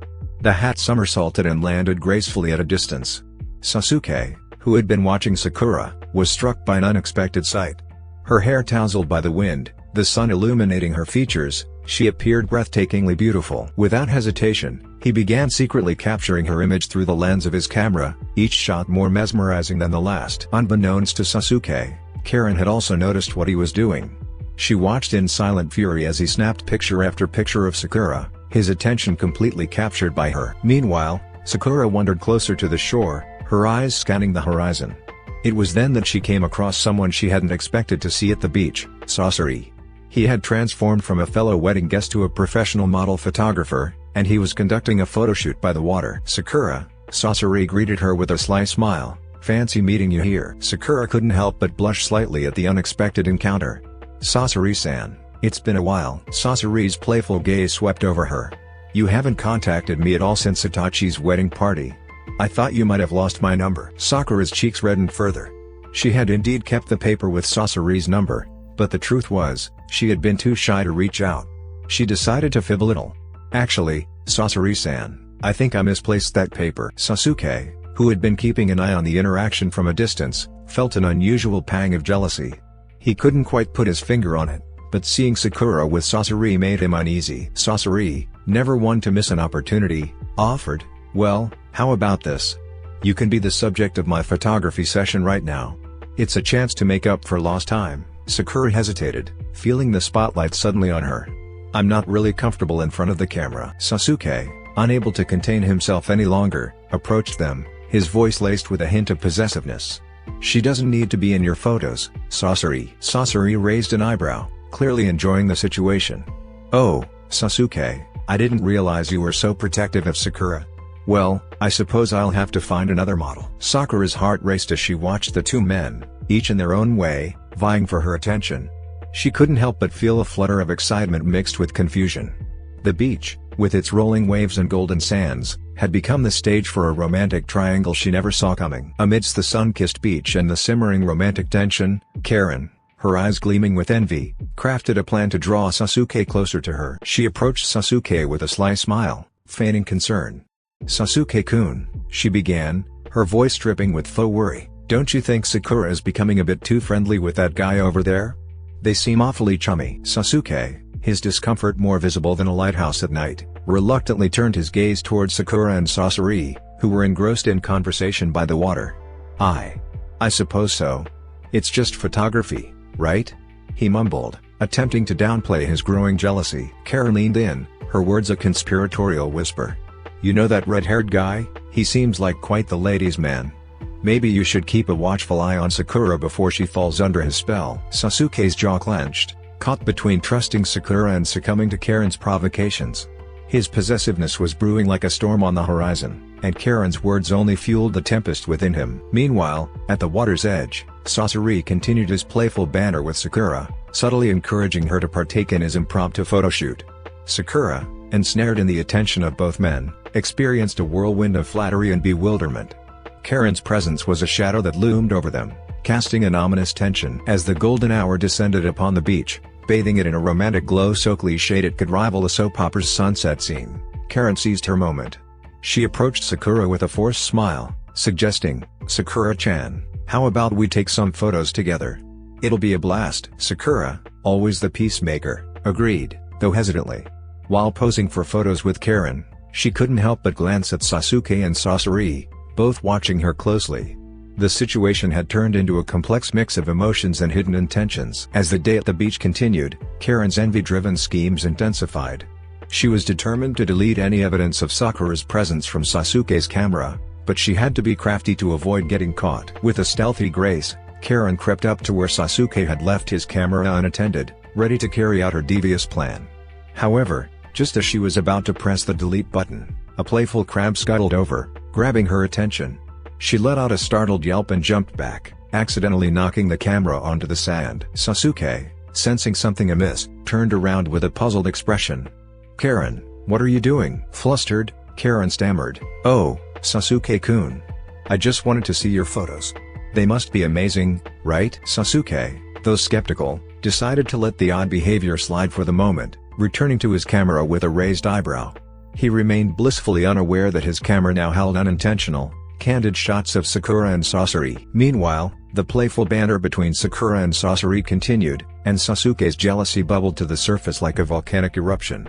He couldn't bear watching them interact so amicably any longer. In a bid to grab Sasuke's attention, Karen hatched an audacious plan.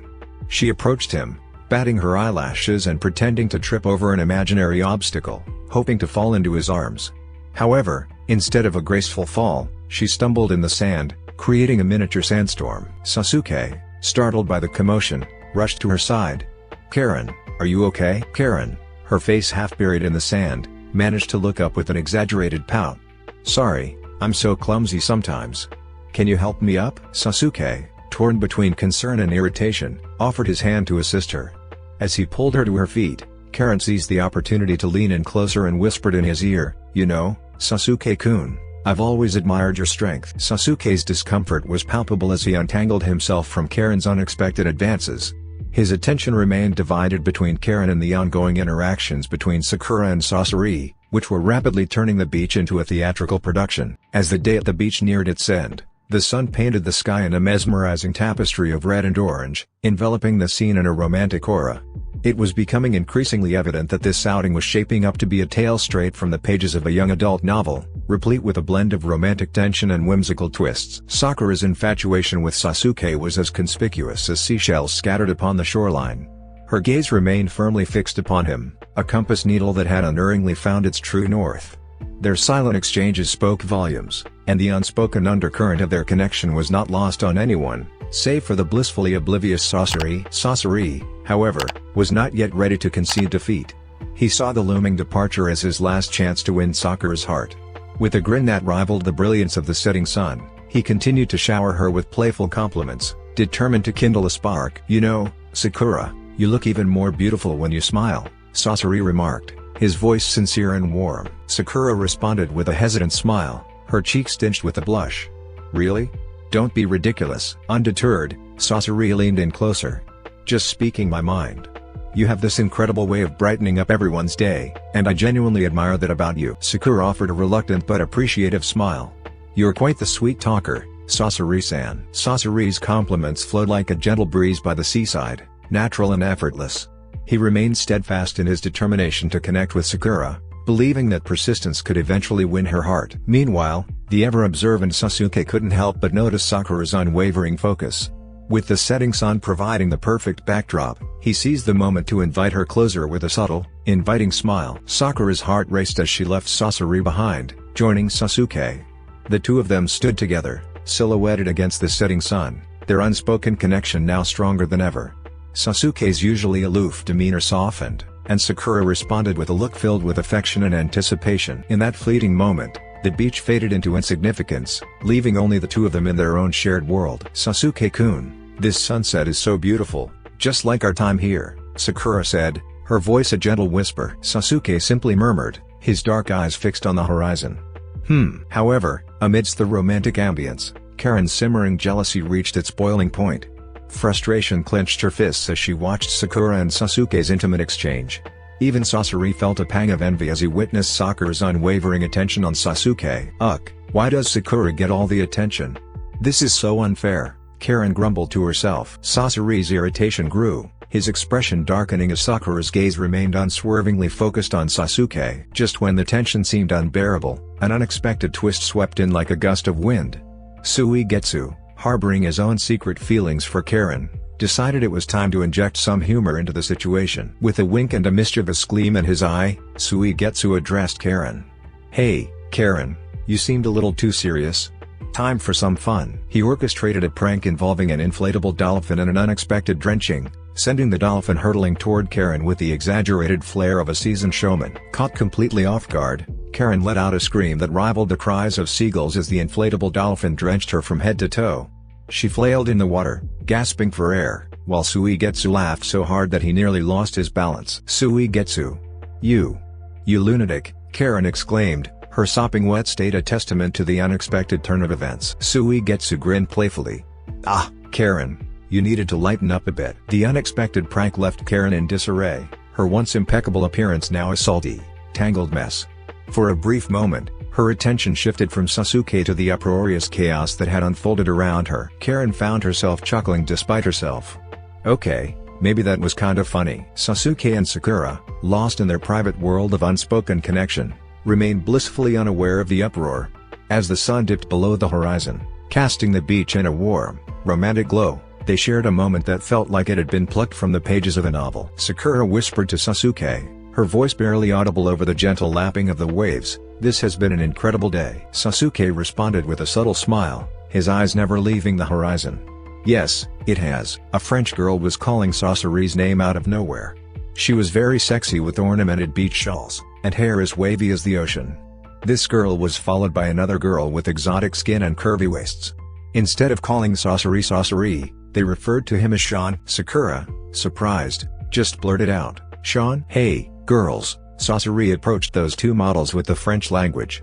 These two girls looked amused as Sasori gave them each a kiss on the cheek. Sakura couldn't help but be taken aback. In Japan, it wasn't common for a guy to casually kiss someone on the cheek like that unless they had a romantic relationship. Sasori gestured for Sakura to come closer by waving his hand. Sasuke, being overtly protective, couldn't resist and followed Sakura. Suigetsu, who had been busy pranking Karen, suddenly stopped in awe after witnessing the two beautiful and sexy French girls. He couldn't help but follow Sasuke and approach Sasori. Karen, still playfully punching Suigetsu's arm, only got angrier and tried to catch Suigetsu's attention. "Qui est cette fille aux cheveux roses aux rebondis?" one of the French girls asked in French. Translation: Who is this pink girl with chubby cheeks? Sakura, terrible at French and thinking the girl was asking for her name, innocently shook her hand and replied, "My name is Sakura. Nice to meet you." Sasori and the girls beside him couldn't contain their laughter at Sakura's confusion. "Ha! You're so funny, Sakura. Angela just said that your cheeks are. Sasori hesitated, not wanting to offend the girl he found so amusing. My cheeks? What happened to my cheeks? Sakura asked, puzzled, and touched her cheeks. Your cheeks look so red from sunburn, Sasori quickly lied. Right, Angela? He turned his head toward the blonde French girl. Angela, who was playing along, laughed silently. The other French girl besides Sasori was in awe when she found Sasuke gorgeous. She proceeded to wink at him, and Sasuke was not unaware of it. Both Sakura and Karen were furious when they witnessed this, but they kept their mouths shut, each brewing their own plans for retaliation. The girl then extended her hand toward Sasuke, offering a sultry smile as she introduced herself. Hello there, handsome. I'm Shasha. Sasuke, ever the polite gentleman, was about to shake her hand when Sakura intervened, her irritation palpable. With a firm push, she redirected his hand away from Shasha. Sasuke, don't even think about it. Sasuke, taken aback, turned to Sakura with a quizzical expression.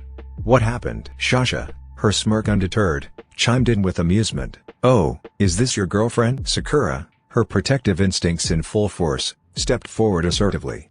I'm not, but I am his friend. And you should respect boundaries. Shasha playfully raised an eyebrow. Oh, I see. Friends, then? Pity. Sasori, observing the unfolding drama, couldn't help but find the situation intriguing.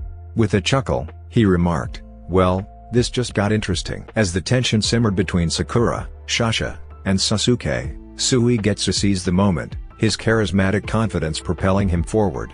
He smoothly took Shasha's hand, offering a flirtatious wink and a charming grin. My name's Suigetsu, but you can call me Sui, he purred. Karen, unable to contain her laughter at Suigetsu's audacious move, couldn't resist teasing him. Sui? What the hell kind of name is that? Her laughter bubbled forth unexpectedly, given her previous frustration. Suigetsu, ever the provocateur, teased Karen further. So what? Are you jealous, huh? Karen's response was a disdainful huff as she turned her gaze away. DCH. Why should I be jealous of a prick like you when I've got Sasuke? Amidst this chaotic interplay of emotions, Sasori spotted an opportunity to get closer to Sakura. With a suave smile, he positioned himself strategically. Well, since things seem to be getting a bit crowded here, Sasori suggested smoothly, how about we continue this conversation over some seafood? My treat. Sakura blinked in surprise, her earlier irritation momentarily forgotten. Oh, sure, that sounds nice. Sasori, inwardly delighted at the chance to spend more time with Sakura, aimed to make Sasuke just a tad envious. They all agreed, and before long, they found themselves in the welcoming ambience of a cozy seafood restaurant. Inside the restaurant, the chaotic dynamics persisted. Shasha persisted in her playful flirtation with Sasuke, who, to Sakura's relief, remained steadfast in his focus on her. Karen, never one to shy away from competition, continued to vie for Sasuke's attention, much to Sakura's chagrin. Suigetsu, always one to seize a moment, attempted to charm Shasha but ended up stumbling over his words, resulting in the entire table erupting in laughter. Suigetsu's voice quivered nervously as he said, so, Shasha, right?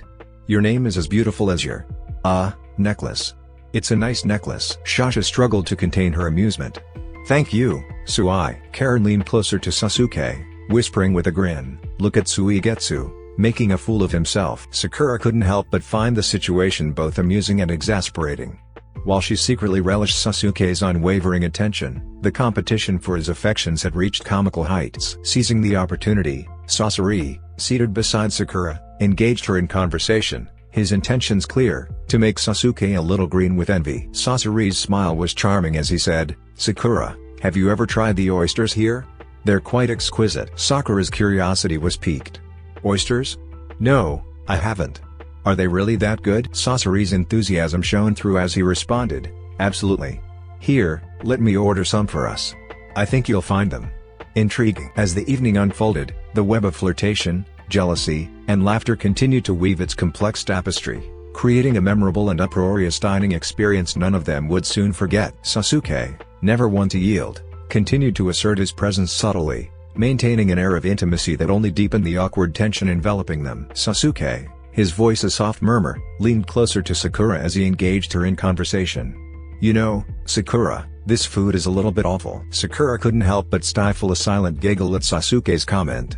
Before she could respond, Sasori decided to make his move once more, closing the distance between them. His warm breath brushed against her ear as he whispered with a seductive tone, "Sakura, the moonlight tonight. It's almost as enchanting as you." Sakura's heart raced at Sasuke's words, caught in the tempest of emotions swirling around her.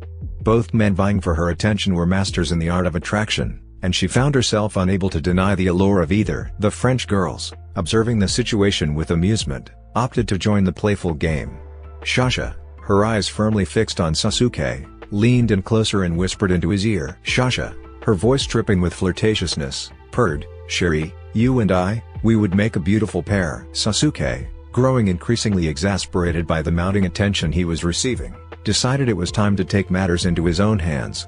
He shifted his gaze to Sakura, locking his eyes onto hers with an intensity that left no room for misinterpretation. Sasuke, addressing Sakura directly, stated, "Sakura, would you like to take a walk with me outside? Away from all this chaos." Feeling overwhelmed by the escalating tension, Sakura nodded in agreement. As she rose from her chair, both Sasuke and Sasori exchanged competitive glares, and the French girls shared knowing smirks. The night was far from over, and the romantic rivalry between Sasuke and Sasori showed no signs of cooling down. As Sakura and Sasuke ventured outside, they were about to share a private moment, but the battle for her heart was far from settled. Beneath the enchanting radiance of the moonlight, Sasuke led Sakura away from the bustling restaurant, their synchronized footsteps harmonizing with the distant serenade of the ocean waves. With a gentle smile, Sasuke remarked, "The moon is beautiful tonight, isn't it?" Sakura, her cheeks tinged with a rosy hue, replied softly, "Yes, it's nice. Thank you, Sasuke." As they wandered along the moon-kissed shoreline, the atmosphere was thick with a mingling sense of salt and sweetness, mirroring the intricate emotions that swirled between them. Sasuke's voice was tender as he said, "Sakura, there's something I've been wanting to tell you." Sakura's heart quickened its pace, her eyes locking onto Sasuke's. In that fleeting moment, it felt as if the world had receded into the shadows, leaving only the two of them beneath the luminous moon. Sakura's anticipation was palpable as she inquired, "What is it, Sasuke?" Before Sasuke could offer his revelation, an unexpected voice shattered the fragile tranquility. Karen's voice, seemingly nonchalant, intruded from the shadows. "Oh, Sasuke-kun, I didn't realize you two were out here." Sasuke and Sakura turned to find Karen standing there, her demeanor remarkably composed for someone who had just ostensibly ventured outside. Sasuke couldn't conceal a trace of annoyance in his tone. "Karen, what are you doing here?" Karen, feigning innocence, responded with a casual air. "Oh, I just needed to grab a few things from the hotel, and I saw you two walking this way. I thought I'd join you for a little evening stroll." Sakura's frustration surged within her. It seemed that regardless of their destination, they couldn't escape the meddling of others. Sasuke's voice held a firm edge as he expressed his irritation. "Karen, this was meant to be a private moment." Karen, undeterred, teased with a playful glint in her eye. "Private moment, huh? Well, I'll just keep you company then. Three's a crowd, after all." As they continued their walk, Sakura couldn't help but let out an internal sigh. The romantic interlude she had envisioned had once again been disrupted, this time by Karen's unwelcome presence. Little did she know that the night held more surprises and comical twists beneath the moon's watchful gaze. Sasuke, his facade of indifference slightly faltering, released a subtle yet exasperated sigh, resigned to the whims of fate. The next morning, as the sun began to cast its gentle glow over the coastal town, Sasori prepared to bid farewell to Sakura. He stood beside his striking red Toyota Centauri, its open roof lending an air of sophistication that matched his charismatic demeanor perfectly. Inside the car, the two French girls from the previous night, Angela and Sasha, waited, their smiles hinting at the adventures that awaited them. Sakura's smile was warm as she bid farewell. "Safe travels, Sasori. It was wonderful having you here." Sasori returned Sakura's smile, though there was an undertone of something deeper in his gaze. As he leaned in to say his goodbyes, he surprised her by planting a lingering kiss on her cheek. It wasn't the casual peck he had bestowed upon other girls, it held a warmth that lingered, a hint of longing that left Sakura feeling somewhat flustered. Sasori, surprisingly, whispered in French, his voice a melodic caress, "Au revoir, ma chère." Translation: "Goodbye, my sweetheart." As Sakura watched Sasori drive away with the two French girls, she couldn't shake the sense of both loss and anticipation. The unexpected whirlwind of romance and comedy had left its mark on their lives, and she couldn't help but wonder what the future held for her and Sasuke. Sasuke, who had been observing from a distance, couldn't deny the unease that stirred within him. His veneer of indifference had wavered in the face of competition, and he found himself questioning the depth of his feelings for Sakura. Once again, the coastal town basked in the warm embrace of day, and as Sakura turned her attention back to Sasuke, she couldn't shake the feeling that their story was far from over. The bus rumbled along its familiar route home, its atmosphere tinged with an unsettling unease. Sasuke had deliberately chosen a seat near the back, a clear sign that he intended to distance himself not only from the clingy and bothersome Karen but also from Sakura. He needed space, a sanctuary of solitude, to confront the growing jealousy that had taken root within him due to Sasori's presence. Sakura, her heart heavy with the absence of the connection they had shared just the night before, couldn't help but yearn for what they had. Her gaze lingered on Sasuke, sitting alone at the back of the bus. After a brief moment of hesitation, she gathered her courage and quietly approached him. Sakura, her voice tentative, spoke softly, "Sasuke." Sasuke, his eyes fixed on the passing scenery outside, offered no immediate response. She gently touched his shoulder, her concern palpable as she asked, "Is everything okay?" Sasuke eventually turned his head to look at her, his expression guarded and his emotions hidden beneath a stoic facade. Frowning, he replied curtly, "I just need some space." Sakura's concern deepened. "But what's wrong? Did something happen?" Sasuke's response was abrupt and harsh. "None of your business." Sensing the turmoil in Sasuke's voice, Sakura took a step back. She didn't want to push him further if he wasn't ready to open up. She said gently, "All right, Sasuke. I'll give you your space. But whenever you're ready to talk, I'm here." Sasuke's gaze returned to the passing world outside. The distance between them weighed heavily, and the unease within the bus persisted, a stark contrast to the warmth they had shared under the moonlit sky the previous night. As the bus journeyed on, the tension remained palpable, and Sakura retreated to her seat, leaving Sasuke alone with his turbulent thoughts. He plugged in his earphones, seeking solace in music, but his mind continued to drift to a different time, a different Sakura. Staring out of the window, his mind was a whirlwind of emotions and memories. Amidst the tension and his own inner turmoil, Sasuke couldn't help but be haunted by a vivid memory from their childhood, a Halloween party from years ago. In that moment, Sakura had been dressed as a princess, her costume slightly too large and her cheeks flushed with embarrassment. She had become a target for teasing from some of her female friends. Sasuke, in a rare display of empathy, had climbed a tree and hidden in its branches, silently watching over young Sakura from a distance. He remembered how his heart had inexplicably skipped a beat as he witnessed her struggle, feeling a strange mix of protectiveness and admiration. As he revisited that cherished memory, Sasuke began to realize that the emotions he had long suppressed might not be as unfamiliar as he had believed. He had been pushing Sakura away because he couldn't fathom the depth of his feelings. While the bus journey continued, the awkward tension between Sasuke and Sakura remained a palpable presence, not going unnoticed by their fellow students who shared the ride. Whispers and sidelong glances circulated among the passengers, as the shift in dynamics between the two couldn't be ignored. Suigetsu, always the prankster, decided that this moment of tension was too good to pass up. With sly finesse, he discreetly planted a whoopee cushion on Karen's seat before nonchalantly returning to his own spot a few rows away.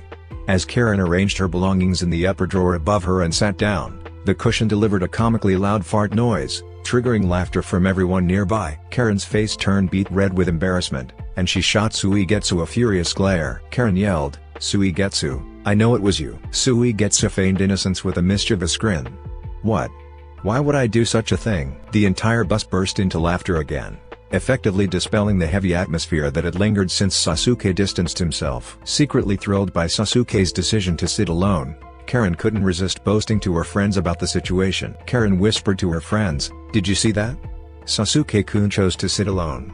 He must be finally realizing he's too good for her." Karen's friends nodded in agreement, unaware of the true reasons behind Sasuke's actions but eager to engage in the gossip. In the midst of the commotion, Suigetsu, who had been eavesdropping on the conversations, couldn't resist adding his own commentary. Suigetsu teased loudly enough for all to hear, Well, it seems the lovebirds are having a little lover's spat." His comment garnered a few chuckles and eye rolls from their fellow students, further amplifying the already awkward atmosphere on the bus. Meanwhile, Sasori, seated in his car with the two French girls in the adjacent lane, couldn't help but notice the commotion unfolding on the bus through his rearview mirror. He chuckled to himself, realizing the unintended consequences of his romantic escapade with Sakura. Sakura, seeking solace from the peculiar situation, retrieved her phone to listen to some music. She plugged in her earphones and began to hum along with the tunes, finding solace in the melodies. Unbeknownst to her, Sasuke was secretly admiring her from a distance. He couldn't help but smile as he watched her, captivated by her infectious joy and unaware of the lingering feelings he had yet to confront.